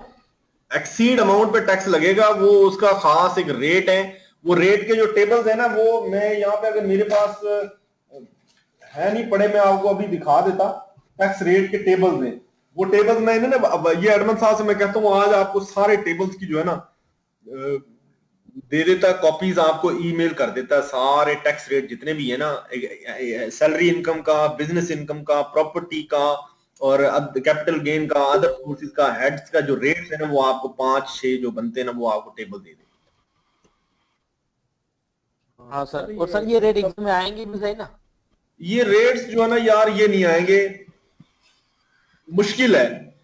मतलब उन्होंने पूछा तो नहीं हुआ, क्योंकि ये अच्छा शेड्यूल्स में रेट, ये ऑर्डिनेंस के अंदर जो उन्होंने आपको दिया हुआ ना, उसमें तो डायरेक्टली नहीं है, शेड्यूल्स में है। लेकिन हो सकता है कि वो लिमिटेशन पूछ ले कि कितनी इनकम जो सैलरी की टैक्सेबल है, 4 लाख की लिमिट पूछ लेगा। इससे ज्यादा ये नहीं पूछेगा 4 लाख से बड़ी तो कितना परसेंट टैक्स लगेगा, 5 लगेगा, 7.5 लगेगा, या कितना लगेगा। रेट का नहीं पूछ सकता? और रेट का जो है ना वो सर ये इनकम जी सर ये इनकम पर जो टैक्स है ये सर, ये 5 लाख वो रेंज नहीं है सर? मुझे आप लिहाज थोड़ा सा, 5 लाख किसकी बात कर रहे हैं? सर ये इनकम पर टैक्स है sir, income mean income from business पर जो टैक्स है सर, हाँ हाँ हाँ, वो 5 लाख तक सर नहीं है सर? ये 5 लाख तक सर नहीं है सर? वो मैं आपको ना ये सैलरी की बता रहा हूँ, मैं आपको बिजनेस इनकम फ्रॉम बिजनेस का शेड्यूल जो है ना वो अभी भेज देते हैं। उसमें सारी स्लैब्स दी हुई हैं, उसमें एक मैक्सिमम अमाउंट दी गई हुई जहां तक आपकी इनकम जो है वो एग्जेम्प्ट है। उस इनकम को जैसे ही आपकी, जैसे प्रॉपर्टी इनकम जो है ना उसकी स्लैब है 2 लाख रुपए, सैलरी इनकम की 4 लाख रुपए। इसी तरह बिजनेस इनकम की भी स्लैब है, ये 4 है या इस साल 5 है, या हर साल बदल जाती है। इसमें पहले आज से 2-3 साल पहले 3 लाख रुपए थी, बड़ी 4 होगी, अब शायद ही अगर 5 है तो वो भी आपको बता देते हैं, वो स्लैब पूरी देते हैं कितनी स्लैब है, कैसे कैसे टैक्स लगेगा उसके ऊपर। और सर ये जो सैलरी का जो है सर, पिछले साल एक अमेंडमेंट हुआ था कि सैलरी का जो 4 से 5 लाख के दरमियान 2% टैक्स था सर उस पर। सर ये इस साल भी इस तरह है कि नहीं, इस साल वापस 5% होगा सर? अच्छा, मैं अगर आप लोग मेरे साथ रहें लाइन पे तो मैं कोशिश करता हूँ, फिर आपको मैं रेट्स जो है ना सैलरी के दिखा देता हूँ, वो टेबल दिखा देता हूँ आपको जो है ना जो सैलरी के हैं, ठीक है ना। Fresh rate sir? ये आपको मैं तरीका भी बता देता हूँ आपने कैसे निकालने टेबल, अगर आप देखते जा रहे हैं तो तरीका भी देखते जाएं। ये वेबसाइट कैसे आपने निकाले, यहाँ पे आप देख रहे हैं मेरा कर्सर कहाँ पे इस वक्त, ये मैं आपको कर्सर बता दूं, मेरा कर्सर कहाँ पे, यहाँ पे मेरा कर्सर है जी। ये मैंने अब जो है ना इसको एक दायरा लगाया, नजर आ गया होगा आपको, ठीक है जी, नजर आ रहा है जी। जी बिल्कुल सर। हाँ, तो इस पे जी जी मैं सर। क्लिक कर रहा हूँ, एक्ट्स लिखा हुआ है इसके अंदर, ये दोबारा जो है ना एक्ट्स खुलेंगे, कौन से एक्ट्स है हमारे।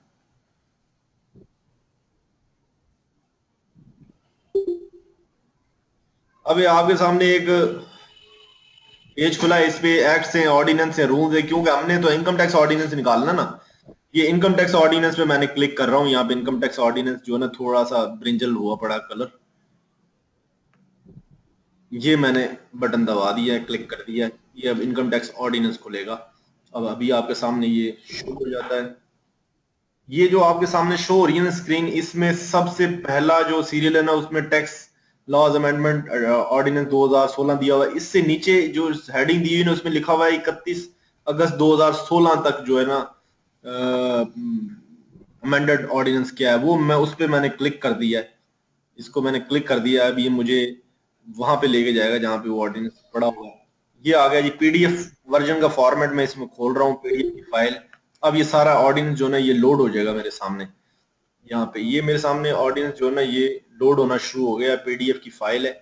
इसके अंदर जो है ना मैं शेड्यूल जो है फर्स्ट उस पे ले जाऊंगा, वहां पे सारा आपको फर्क बता दूंगा। आप मेरे साथ लाइन पे रहिएगा, जो लाइन में ये काम की बात है, ये भी जो ना फेंकने वाली बात नहीं है। यकीनन आपका इसमें बड़ा बाद में उस एग्जैक्टली उस शेड्यूल में जा रहा हूँ जहां पे रेट दिए हुए। रिसर्च पर जाए तो सर्च से इजीली हो जाएगा। नहीं, वो सर्च में ना फर्स्ट शेड्यूल नहीं आता, ये पॉइंट से सर। वो इससे पहले बड़े शेड्यूल आ जाएंगे, ये अभी निकल आता बस। हाँ सर, अगर फुल लिख दे तो आ जाता है सर। नहीं, वो पहले भी होंगे ना, फर्स्ट शेड्यूल का जिक्र कई जगह पे आता है ऑर्डिनेंस में, तो वो पहले हमें उधर लेके जाएगा।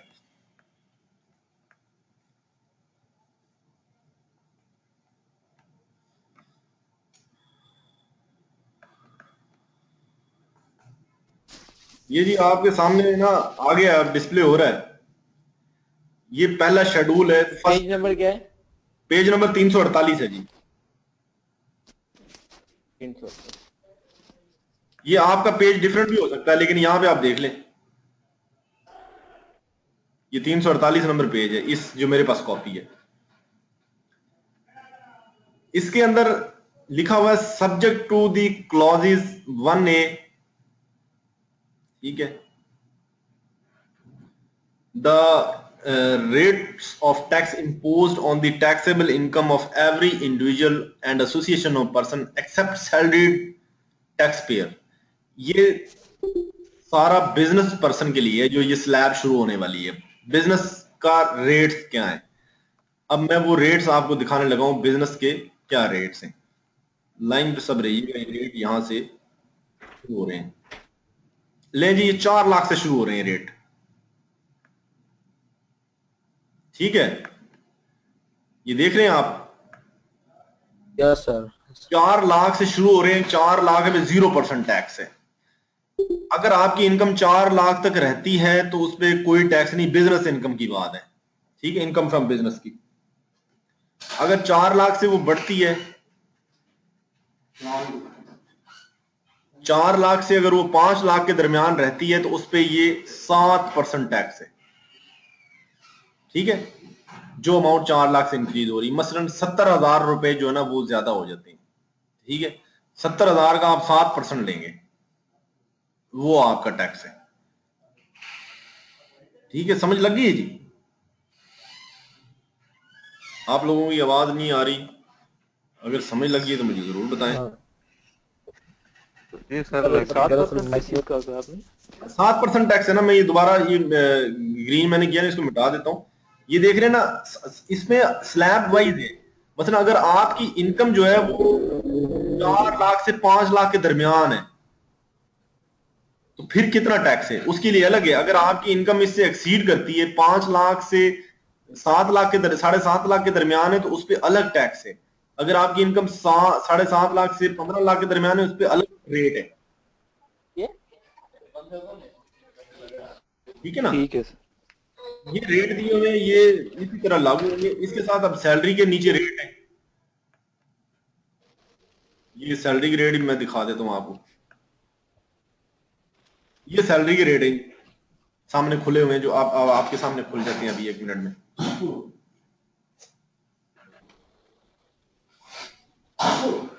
सर पेज नंबर, ये पेज नंबर जो है ना 350 है। इसमें देखे ना, 4 लाख से अगर 5 लाख तक आपकी सैलरी है तो उस पे उस अमाउंट पे 2% टैक्स है। मसलन अगर आपकी सैलरी है ना 5 लाख रुपए, ठीक है ना, तो आपका टैक्स बनता है जी 2,000 रुपए। समझ लगी क्यों? वो इसलिए जी जी सर, जो एक्सीडिंग अमाउंट है। एक्सीडिंग अमाउंट है 1 लाख रुपए, ठीक है। वो इस 1 लाख का 2% जो है ना वो टैक्स है बेसिकली, और वो 2% 2,000 बनता है, ठीक है। ठीक। हर स्लैब के मुताबिक आपने चल, ये सैलरीड पर्सन के लिए। ये सैलरीड पर्सन के लिए रेट, ये टेबल जो है ना, ये वाला टेबल है सैलरीड पर्सन के लिए। ये बस इतना सा टेबल सैलरी के लिए, बाकी टेबल नीचे भी है लेकिन वो पिछले सालों के, इसलिए वो लाइन भी एक नीचे लगी हुई है इस टेबल। ये सैलरी का टेबल है इतना सा, ठीक है ना। ठीक। एक्सक्यूज मी सर, जी जी। सर इसी तरह सर आपने इनकम फ्रॉम प्रॉपर्टी में पढ़ाया था रेंटल इनकम की स्लाइड्स में हाँ। कि 2 लाख से ज्यादा जो एक्सीड करेगी इनकम उसके ऊपर टैक्स लगेगा, लेकिन उसकी आगे 2 स्लाइड्स के बाद जो है आपने एक कैलकुलेशन एग्जांपल करवाई थी जिसमें 2,60,000 के ऊपर कंप्लीट आपने टैक्स लगाया हुआ था। अच्छा तो मैंने ये कंफर्म करना है कि वो तो अच्छा, वो अगर ऐसा सलमान जी सर साहब, अगर ऐसा हुआ है ना तो वो हमसे मिस्टेक हुई है। अमाउंट पे 2 लाख से ज्यादा जो बन रही है ना 60,000 रुपए, उसी पे टैक्स लगेगा। 2 लाख पे टैक्स नहीं है, 2 लाख तक तो एग्जाम्प्ट है ऑलरेडी। ठीक सर। तो वो हमने अगर किया तो हमसे मिस्टेक हुई है। ठीक है सर। ठीक है, ये सवाल पूछ रहे हैं जी। as president, honor sir and ये ownership is exempt if a person receives an amount from any government because of death of his relative in a major incident. Please explain if it is also exempt. नहीं जी, ये अगर वो death हुई है ना उसकी, अगर कोई उसकी वजह से उसे कोई गवर्नमेंट की तरफ से पैसे रिटायरमेंट की मिल रही है तो वो तो उस पर तो टैक्स लगेगा। डेथ का तो मेरा नहीं ख्याल कि एग्जाम्प्ट नहीं है। सैलरी में होना चाहिए, अगर लिखा होता, अगर एग्जाम्प्ट होता तो। सर ये क्वेश्चन था एक। हम्म। सर ये जो अभी जो गवर्नमेंट ने ये पिछले साल स्टार्ट किया जो विद होल्डिंग टैक्स, जो बैंक में डिपॉजिट या विड्रॉ कराने के 50,000 से ऊपर अमाउंट हो तो उस पर टैक्स लगाया, तो ये किस चक्कर में लगाया, यानी किस नॉन फाइलर के लिए इसका कोई और रेट है, फाइलर के लिए कोई और है? यार ये इसलिए ये एक एडजस्टेबल टैक्स है।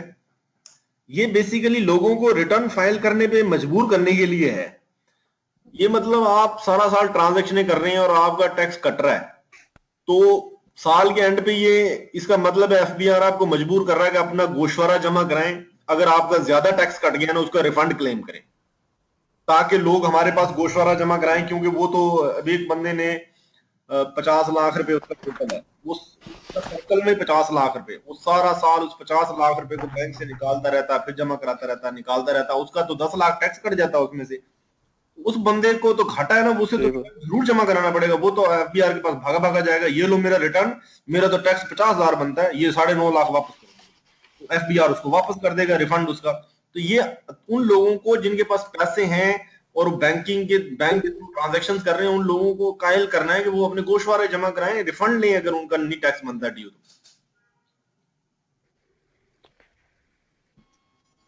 तो ये तो अगर उधर बाहर से पैसे आते हैं, रेमिटेंस आती है, तो ये उस पे भी हम अगर विथड्रॉ करवाते हैं या उस पे भी अगर हमारा, तो ये तो आप क्या समझते हैं, ज्यादती नहीं है ये? ये तो बैंक विड्रॉ, हालांकि फॉरेन रेमिटेंस पे तो वो देखिए आप मुझे नहीं है टैक्स। जुहेब साहब, अगर आप के पास पैसे हैं, हुकूमत ने आपसे टैक्स काट लिया है, हुकूमत तो आपसे कह रही है कि अगर मैंने टैक्स आपसे ले लिया है, आप इसका रिफंड क्लेम करें, वापस ले लें मुझसे। लेकिन वो रिफंड कैसे क्लेम करना, वो ऐसे क्लेम करना कि आपने गोशवारा जमा कराना है। हुकूमत कहती है आप गोशवारा जमा कराएं और मुझसे टैक्स वापस ले लें जो आपने जमा करवाया। ये बेसिकली जो सर जो पेट्रोल पे टैक्स लगा है, इसका मकसद लोगों लोगों पे, अब बहुत सारे लोग ऐसे हैं जो गोशवारे फिर भी नहीं जमा कराते। तो हुकूमत कहती है ना जमा कराएं, आप जो जमा कराएगा उसे मैं रिफंड दूंगी। अच्छा सर, इस पे भी वो एक्सीडिंग अमाउंट में लगेगा टैक्स, 50,000 से जो ऊपर एक्सीड होगी, या ये वो तो आप सारे पे लगेगा? वो तो जब आप गोशवारे जमा कराएंगे ना अपने, उसी वक्त पता चलेगा ना। जी जी। वो तो आप गोशवारे जमा अच्छा जी। कराएंगे तो उसी वक्त आपका अंदाजा लगेगा ना कितनी अमाउंट आपकी एक्सीड कर रही है कि नहीं। वो तो आप खुद बताएंगे कि मेरी जनाब, मेरा टैक्स कट गया 10 लाख रुपए, मेरी तो साल की इनकम ही 5 लाख रुपए, ये तो मेरी कैपिटल था जो बार बार घूमता रहा। मेरे पास 50 लाख रुपए थे जिन्हें बार बार मैं घुमाता रहा हूं, बैंक में जमा कराता था, निकलवा लेता था। इसका मतलब ये नहीं मेरे पास 5 करोड़ की मैंने ट्रांजेक्शन की तो मेरे पास 5 करोड़ थे, ये तो 50 लाख ही रुपए थे, उन्हें बार बार मैं घुमाता रहा हूं बैंक में। इसलिए मेरे पे ये टैक्स ज्यादा बन गया। मेरा तो कम टैक्स है, वो गोशवारे जमा कराए, रिफंड ले लें। सर एक सर फिर भी क्वेश्चन है सर। अभी भी जो लिमिट है 50,000 की, वो तो सर कोई एक्सीड ही नहीं करता है। वो पर डे की 50,000 की ट्रांजेक्शन करते हैं मोस्टली। नहीं नहीं यार, वो तो छोटे बंदे करते हैं ना, बड़े लोग ज्यादा भी कर। तो 50,000 तो कोई मसला ही नहीं है। 50,000 तो इससे बड़ी बड़ी ट्रांजेक्शन करते हैं लोग, ऐसी बात नहीं है, बहुत पैसे इससे कलेक्ट हो रहे सर एक क्वेश्चन है सर। हैं। जी जी सर जी जी हेलो। जी जी। सर फॉर एग्जांपल टेस्ट में एक एमसीक्यूज ऐसा आ जाता है कि फॉर एग्जांपल 5 लाख सैलरी है और इसमें कितना यानी टैक्स आएगा, एमसीक्यूज हो सर। तो सर यानी हम अब अपने कैलकुलेशन के लिए जब हम कैलकुलेशन करेंगे तो उसमें 20% जो मेडिकल अलाउंस है सर वो काटेंगे, नहीं वो आपको क्योंकि वो तो एग्जाम्प्टेबल है। देखो ना, आपको वो एमसीक्यू देगा तो उसमें न्यूमेरिकल नहीं देगा। वो तो अगर न्यूमेरिकल दे ना तो वो तो बीकॉम का पेपर अगर हो, एमकॉम का हो, तो न्यूमेरिकल तो उसमें आएगा। अगर न्यूमेरिकल देता तो उसमें तो कैलकुलेशन होती है, उसमें तो आप उसकी एग्जाम्प्ट इनकम है या उसने ज़कात दी हुई उसको डिडक्शन भी देंगे। लेकिन ये एमसीक्यू तो बिल्कुल ही वन लाइनर होगा जिसमें नीचे 4 ऑप्शन दी होंगी, इसमें तो कैलकुलेशन इन्वॉल्व ही नहीं होगी। वो तो आपसे ये पूछ सकता है जनाब ये फला फला अलाउंस जो है ये मेडिकल अलाउंस एग्जाम्प्ट है कि नहीं, ये पूछ सकता है आपको। और मेडिकल अलाउंस जो है वो और एक सूरत में एग्जाम्प्ट है जब आपको गवर्नमेंट ने फैसिलिटी नहीं दी हुई रीइंबर्समेंट की। अगर अगर हुकूमत जो है ना वो या कोई कंपनी आपको फैसिलिटी देती है कि आप जो भी इलाज कराते हैं अपना सरकारी अस्पताल से या किसी भी अस्पताल से, वो इलाज करवा लें, उसके डॉक्यूमेंट्स हमारे पास लें और अपना मेडिकल बिल क्लेम कर लें। अगर ये फैसिलिटी है तो फिर मेडिकल अलाउंस जो हर महीने मिलता है आपको वो टैक्सेबल है। लेकिन अगर ये फैसिलिटी नहीं है, कोई कंपनी ऐसी है जो कहती है भाई आप पे मरो, जो आपका इलाज है वो खुद ही कराओ, हमने आपको मेडिकल अलाउंस देना हर महीने के महीने, उस सूरत में मेडिकल अलाउंस जो है वो एग्जाम्प्ट होता है। 10% है सर मेरे वो उस सूरत सैलरी का। पता है वो 139 ए 139 बी रूल में दिया गया। नहीं सर, हेलो। जी जी। सर आप ज़रा पीडीएफ वाली फाइल फिर से खोल लें और स्लैब नंबर 2 और 3 की कैलकुलेशन एक्सप्लेन कर दें एक बार। बिल्कुल ठीक हो गया, मैं खोल देता हूँ।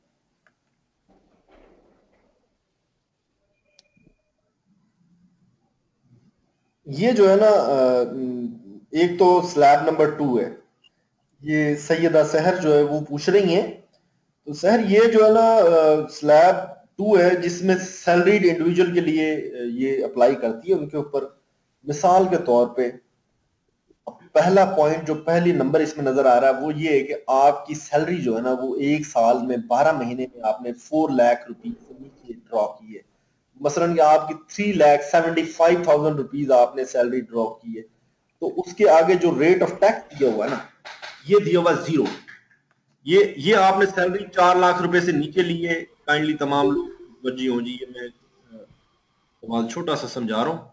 ये आपने सैलरी ली है 4 लाख रुपीज से नीचे, तो फिर आपके ऊपर 0 टैक्स है, कोई टैक्स आपने अदा नहीं करना। जैसे हमारे जो छोटे मुलाजमीन होते हैं ना क्लास 4 के, जैसे पीएनस होते हैं, चपड़ासी होते हैं, नायब कासद होते हैं, दफ्तरी होते हैं, इनकी तनख्वाहें आम तौर पे 4 लाख रुपए से नीचे होती हैं साल भर की। तो इनके ऊपर 0 टैक्स है। इनको जो टैक्स फ्री कोई सैलरी के अंदर टैक्स लग ही नहीं सकता वो, क्योंकि थ्रेश होल्ड से कम है। लेकिन अगर आप एक एलडीसी हैं, अगर आप एक यूडीसी हैं, तो आपकी तनख्वाह इम्कान ये होता है कि 4 लाख से बढ़ जाएगी। वो 4 लाख से जब आपकी तनख्वाह बढ़ जाएगी तो वो टैक्सेबल है। अब वो कितनी टैक्सेबल है, फर्ज करें अगर आपकी सैलरी जो है वो 4.5 लाख रुपए, इसके मुताबिक ये आपको अगर नजर आ रहा है तो आपकी सैलरी 4.5 लाख रुपए, ठीक है। और फिर आप पे ये स्लैब लागू हो रही है 4.5 लाख रुपए में। अब 4 लाख से एक्सीडिंग अमाउंट इसमें लिखा हुआ है 2% of the amount exceeding ₹4 lakh. अब 4 लाख से कितनी आपकी अमाउंट बढ़ी, 50,000 रुपए। ठीक, इस 50,000 का वो कह रहे हैं कि 2% जो है ना वो बेसिकली आपका टैक्स है उस साल का। ये बनता है टोटल 1,000 रुपीज। तो ये साल का आपका 1,000 रुपीज हो गया। इसी तरह हम नीचे आ जाएंगे। फर्ज करें आप एक ग्रेड 16 में आप एम्प्लॉई हैं, आप इंस्पेक्टर इनलैंड रेवेन्यू है, ठीक है। आपकी तनख्वाह 5 लाख से एक्सीड कर जाती है और 7.5 लाख से कम रहती है। तो फिर उन्होंने क्या कहा, उन्होंने कहा है कि 2,000 रुपए तो आप पे टैक्स बन गया। मैं आपको बताता हूँ, फर्ज करें आपकी जो सैलरी है ना वो हम 6 लाख रुपए बना लेते हैं, ठीक है। 6 लाख रुपए बना लेते हैं तो वो कहता है जी ये फिर आप पे स्लैब लगेगी, ये वाली स्लैब जो मैं हाईलाइट कर रहा हूं, अगर आपको नजर आ रही है। तो वो कह रहा है कि 2,000 रुपए तो पहले लिखो ना जी, ये तो है ही है, ये तो इसने देने ही देने हैं। अब इसके अलावा वो कहता है कि बाकी मैं बताता हूँ आपको ये कितना टैक्स उस पर लगेगा। बाकी कहता है कि 2,000 जमा 5% 5% of the amount exceeding ₹5 lakh, 6 lakh salary जब हुई तो मतलब ये कि 1 लाख रुपए बेसिकली 5 लाख से ज्यादा है। वो कह रहा है 1 लाख का 5% कितना होगा, वो होता है 5,000 रुपए। ये 5,000 रुपीज है, ठीक है। वो ये कहता है कि 5,000 रुपीज ये हो गए और ये जमा हो गए, ये हो गए 7,000 रुपीज। ये आपका उस साल का टैक्स है, ठीक है। होपफुली ये आपको हेलो जी समझ आ गया। सर, ये कैलकुलेशन समझ आ गई, पर ये 2000 रुपीज कहाँ से आया? ये 2000 उन्होंने लिखे हुए ना, ये नजर आ रहे हैं यहाँ पे, ये जी उन्होंने जी, लेकिन ये 2000 चीज के हैं। ये 2000 उन्होंने अमाउंट खुद लिख दी है, रेट के अंदर लिख दी है कि ये अमाउंट उन्होंने मेंशन की हुई है। जब आप कैलकुलेशन करेंगे तो परसेंटेज नहीं बल्कि एक अमाउंट खास तो लगेगी लगेगी। ये 2000 रुपीज तो लगेंगे जी लगेंगे। और इससे अगर अगर फर्ज करें उसकी सैलरी हो जाती है 5,10,000 रुपए, ठीक है ना। फिर उस पे वो अगर परसेंटेज दी होती तो वो कोई हमें 100-200 टैक्स लगना था। वो कहते हैं अगर आपकी 5,10,000 रुपए सैलरी है ना, 2,000 तो है ही है, फिर 10,000 का जो 5% है ना, वो जितना भी बनता है 500 बनता है, वो आप पे टैक्स होगा। 2,525 रुपए टैक्स लग जाएगा आपके ऊपर। तो ये 2,000 रुपए इसलिए दिए गए हैं कि ये ना हो कि आपकी 5,10,000 सैलरी हो और आप पे 5% टैक्स हो, तो टैक्स ही कोई ना बन रहा हो। क्योंकि 10,000 का 5% क्या बनेगा, 100-500 टैक्स लेके गवर्नमेंट ने क्या करना है। तो ये 2,000 रुपए तो बता ही दिए, वरना अगर ये नहीं बताएंगे तो फिर उन्हें सीधे सीधे रेट्स देने पड़ेंगे। इन्हें पहले रेट्स भी होते थे, कभी ऐसे नहीं होता था, ये बाइफर्केशन करके नहीं दी गई होती थी। पहले रेट्स होते थे सिंपल के ऊपर, जैसे 2 लाख रुपए है, नीचे 7.5 है, फिर 13% है, फिर 15% है, फिर कोई और परसेंट हो जाता था। Okay okay, got it, thank you. Oh welcome welcome welcome.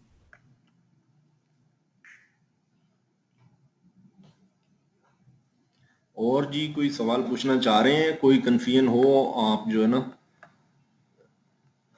Ji sir, मैं कह रहा हूँ जी जी जी जी।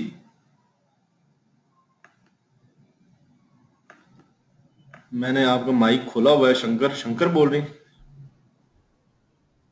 जी सर। हाँ हाँ। सर मैं कह रहा हूँ कि ये जो वेल्थ स्टेटमेंट है मैंडेटरी है, इससे एफबीआर को क्या फायदा होगा? एफबीआर को वेल्थ स्टेटमेंट से तो फायदा होता है, आप रिटर्न तो हर साल जमा करा देंगे, वो कुछ भी डिक्लेयर कर देंगे उसमें। और हम गलती बेसिकली पकड़ी ही वेल्थ स्टेटमेंट से जाती है कि आप एक वेल्थ स्टेटमेंट मुझे फाइल करेंगे और उसमें बताएंगे कि मेरे 10 लाख के असासे हैं, ठीक है। नेक्स्ट ईयर आप रिटर्न फाइल करेंगे जी और कहेंगे कि मेरी इस साल में 1 लाख रुपए इनकम है। और वेल्थ स्टेटमेंट में आपको फिर बताना पड़ेंगे आपके 11 लाख के साथ ज्यादा से ज्यादा असासे। अगर आपने खर्चा नहीं किया, 10 लाख तो पिछले साल के असासे, 1 लाख रुपए इस साल की इनकम है, तो 11 लाख रुपए हो गए टोटल। इससे ज्यादा आप अपने असासे नहीं बता सकते। अगर मैंने 11 लाख से ज्यादा के असासे आपके पकड़ लिए, मैंने कहना भाई आपने रिटर्न में तो बताया हुआ कि 10 लाख आपके पिछले साल के असासे थे, 1 लाख इस साल की आमदनी, आपके पास टोटल 11 लाख के असासे होने चाहिए, एसेट्स होने चाहिए। आपके पास तो ये 20 लाख के असासे हैं, 9 लाख रुपए कहां से आ गया? मैं टैक्स लगाऊंगा। Basically wealth statement is the thing जो आपको पकड़वाती है। ये आपको पकड़वाती है कि आपकी जो एसेट्स हैं वो आपके मीन से ज्यादा हैं। जो इनकम टैक्स है ये आपका मीन्स बताता है, इनकम टैक्स रिटर्न जो है ये आपके मीन्स बताता है, रिसोर्सेज बताता है। जो असासे हैं वो आपके वेल्थ स्टेटमेंट में, और वो कैसे बने हैं वो सिर्फ इनकम टैक्स के थ्रू जो इनकम आ रही है उसी से बनाते हैं आप, ठीक है ना। तो ये बेसिकली इनकम टैक्स रिटर्न के साथ वेल्थ स्टेटमेंट भी जरूरी इसीलिए दी गई है कि पता चलता है क्या होगा। जी हाँ, इन्होंने इंक्वायरी होती है पूरी। हाँ, आज जो लोग ना भाग गए हैं पहले पहले ही।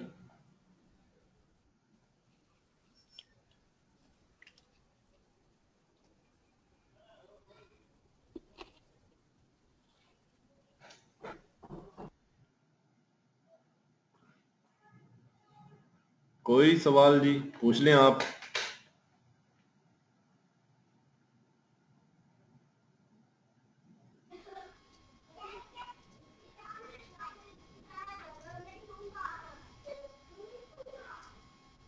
सर ये सेक्शन 21 आपने कहा था कि इसको अब किसी दिन दोबारा जो है इसको हाँ जी, रिपीट से बता सेक्शन देंगे। 21 जो है ना ये आपको इंशाल्लाह कल रिपीट कराएंगे। कल आपको सेक्शन 21 पढ़ाएंगे और आपको डेप्रिसिएशन जो है ना वो एक लाइट से मैनर में पढ़ाई जाएगी, वो आपको बहुत गहरी नहीं पढ़ाई जाएगी डेप्रिसिएशन। और जो है ना सेक्शन 21 दोबारा पढ़ा देंगे, ठीक है। उसके बाद इनकम टैक्स से रिलेटेड हमारे सारे टॉपिक्स हो जाएंगे कंप्लीट। अगर आप लोग सारे एग्री करेंगे ना, सारा ग्रुप एग्री करेगा, तो हम आपको मंडे वाले दिन सारे एमसीक्यूज जो है ना इनकम टैक्स के की के साथ दे देंगे, ठीक है। और वो आप पे डिपेंड करता है, वो एडमन साहब भी कह रहे थे कि जो ना कोई कुछ लोग कह रहे हैं एमसीक्यू शेयर किए जाए, कुछ लोग कह रहे हैं नहीं शेयर किए जाए। जैसे आप लोग कहेंगे वो आपको एमसीक्यू दे देंगे सारे, फिर सेल टैक्स शुरू हो जाएगा, एफईडी शुरू हो जाएगी, फिर हमारे वो सर कल शेयर करें सर, इनका गैप आ रहा है मंडे को कर दें सर। मंडे को करें या कल करें, जब कहेंगे आप कर देंगे। कल करें सर, 2 दिन का गैप आ रहा है उसमें हम कर लेंगे। मैं ऐसा करते हैं कि जो हमारी मास्टर कॉपी है ना वो आपसे एमसीक्यूज हम कल शेयर कर देंगे, उसकी की आपको मंडे को देंगे। आप ये 2 दिन में सिर्फ गैस लगा के उनके जवाब रखें तैयार, क्या जवाब बनता है, आगे की से आप कंपेयर कर लें। ये भी सही है सर, ठीक है ना? हाँ सही, जी जी ये भी सही है, ताकि हम एमसीक्यू करेंगे विदाउट की जो हमें बेनिफिट होगा इस चीज का। हाँ बिल्कुल। सर ये क्लास की टाइमिंग थोड़ी सी चेंज हो सकती यार अब तो ये मेरा वाला पोर्शन तो तकरीबन कंप्लीट हो गया है। नेक्स्ट रिसोर्स पर्सन इसमें जो आएंगे वो उनको भी टाइम मेरे ख्याल इन्होंने यही कमिट किया हुआ है, लेकिन अगर रिकॉर्डेड वर्जन इसका अवेलेबल होता है, आप किसी भी टाइम जो है ना बिल्कुल वो कर सकते हैं। ये मंडे से जॉब पे सर जो होता स्टार्ट आज आप क्लास कर, जी जी मंडे आज से आपकी सेल लास्ट टैक्स क्लास स्टार्ट है सर? करेंगे। अब मुझे आपकी आवाज, 2 बंदे बोल रहे हैं असल में, जुहेब साहब बोल रहे हैं। लास्ट क्लास तो अभी चलेगा सेशन, अभी तो इसको मेरे ख्याल है 5 दिन हुए, अभी तो चलेगा ये सेशन। अभी तो ये वो सर, आपकी सर आपकी- सर वो आपके- आपकी पूछ रहे हैं। यार अगर आप लोग चाहेंगे ना, आप लोग कहेंगे तो मैं आपको मजीद पढ़ा लूंगा, वरना नेक्स्ट रिसोर्स पर्सन भी है इस काम में एंगेज, उनको भी कुछ जिम्मेदारियां मिली हुई हैं, देख लें उनसे भी पढ़ के, उम्मीद है वो भी बहुत अच्छा पढ़ाएंगे आपको। नहीं सर, आपने कहा ना कि नेक्स्ट रिसोर्स पर्सन है तब हमें पूछेंगे, वरना हम एग्री हैं आपसे सर, इश्यू नहीं हुई। चले अगर आप कहेंगे तो मैं आपको नेक्स्ट चीजें पढ़ा दूंगा, कोई मसला नहीं है। आप जैसे मुतमिन होंगे ना आपको वैसे इंशाल्लाह सर सारे। ठीक है सर, वेलकम। नहीं सर ट्राई करना चाहिए दूसरे बंदों को। हम ट्राई कर लें, बिल्कुल ट्राई कर लें, आप जरूर ट्राई कर लें। बल्कि कल जो है ना हमारे दूसरे दोस्त आपको चीजें पढ़ाएंगे इंशाल्लाह, आप कल उनको ट्राई कर लें। 4-5 लोग हैं इसमें, और लोग भी इंशाल्लाह आपको मुख्तलिफ चीजें पढ़ाएंगे जो जो जिनकी एक्सपर्टीज है उस हवाले से। मैं भी अवेलेबल होऊंगा यहाँ हाँ पे। सर, ट्राई जी जी ट्राई करवा लें सर, देखते हैं बाकी टीचर से भी मिले सर। ठीक हो गया बिल्कुल। वो बाकियों का नंबर आया हुआ है ना, जैसे जैसे कंटेंट्स तैयार हुए पड़े उनका भी नंबर आया हुआ है, उनकी एक्सपर्टीज भी है बिल्कुल, बड़े अच्छे हमारे पास, आपको बड़े पसंद आएंगे। ये दस्ती साहब जो है ना, दस्ती साहब जो नजर नहीं आया मुझे, लड़काना से दस्ती साहब हैं वो मुझे नजर नहीं आए। नहीं सर, मैं आज थोड़ी लेट हो गई थी इसलिए मैंने देर से ज्वाइन किया था प्रोग्राम। ओ अच्छा बाबा साईं, ये छुट्टी करना है, आप लेट आए हैं मतलब आपको। हाँ सर, थोड़ा काम था ना इसलिए। चलो कोई बात इंशाल्लाह कल टाइम पे ज्वाइन करूंगा। बस वो सिंधी में कहते हैं ना, तव्हांजी ॾाढी सिख लगी आहे बाबा। सर असांखे पाण खे बि सिक लॻी तव्हांजी। जबरदस्त जबरदस्त। सिंधी थोड़ी सिंधी ईंदी आहे यार। हाँ न सर, ॾाढी सुठी था ॻाल्हायो तव्हां। पश्तो भी आती है, पश्तो भाई। आज नुमान खान नजर नहीं आ रहे, आज नुमान खान चेरता ही है।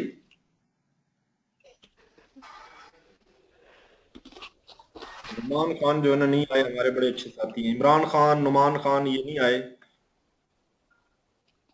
शायद इमरान खान मुझे नजर आ रहे सर हैं। काइंडली सर, हमारे इस सेशन में कितने स्टूडेंट्स अभी सर रजिस्टर्ड हुए हैं आपसे पढ़ रहे हैं?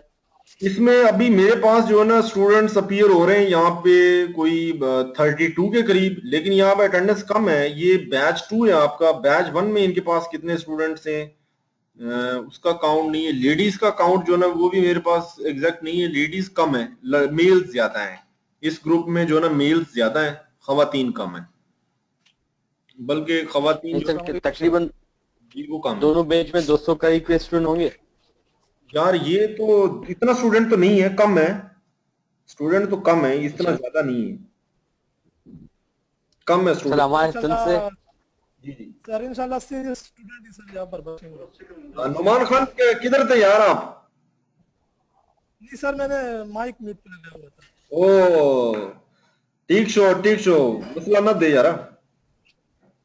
हाँ सर मैं अस्सलाम वालेकुम सर। तचेरता युसेगी नुमान खान तचेरता युसेगी सर तो मर्दान के ओ मर्दान में किस जगह? सर मर्दान में ये सवाबी रोड नहीं है, यहाँ पर ये कमर्स कॉलेज आते हैं, कमर्स कॉलेज 2। अच्छा मर्दान में एक वो जंगीरा से सवाबी रोड तरफ रास्ता जा रहा है वो वाला या कोई और रास्ता है?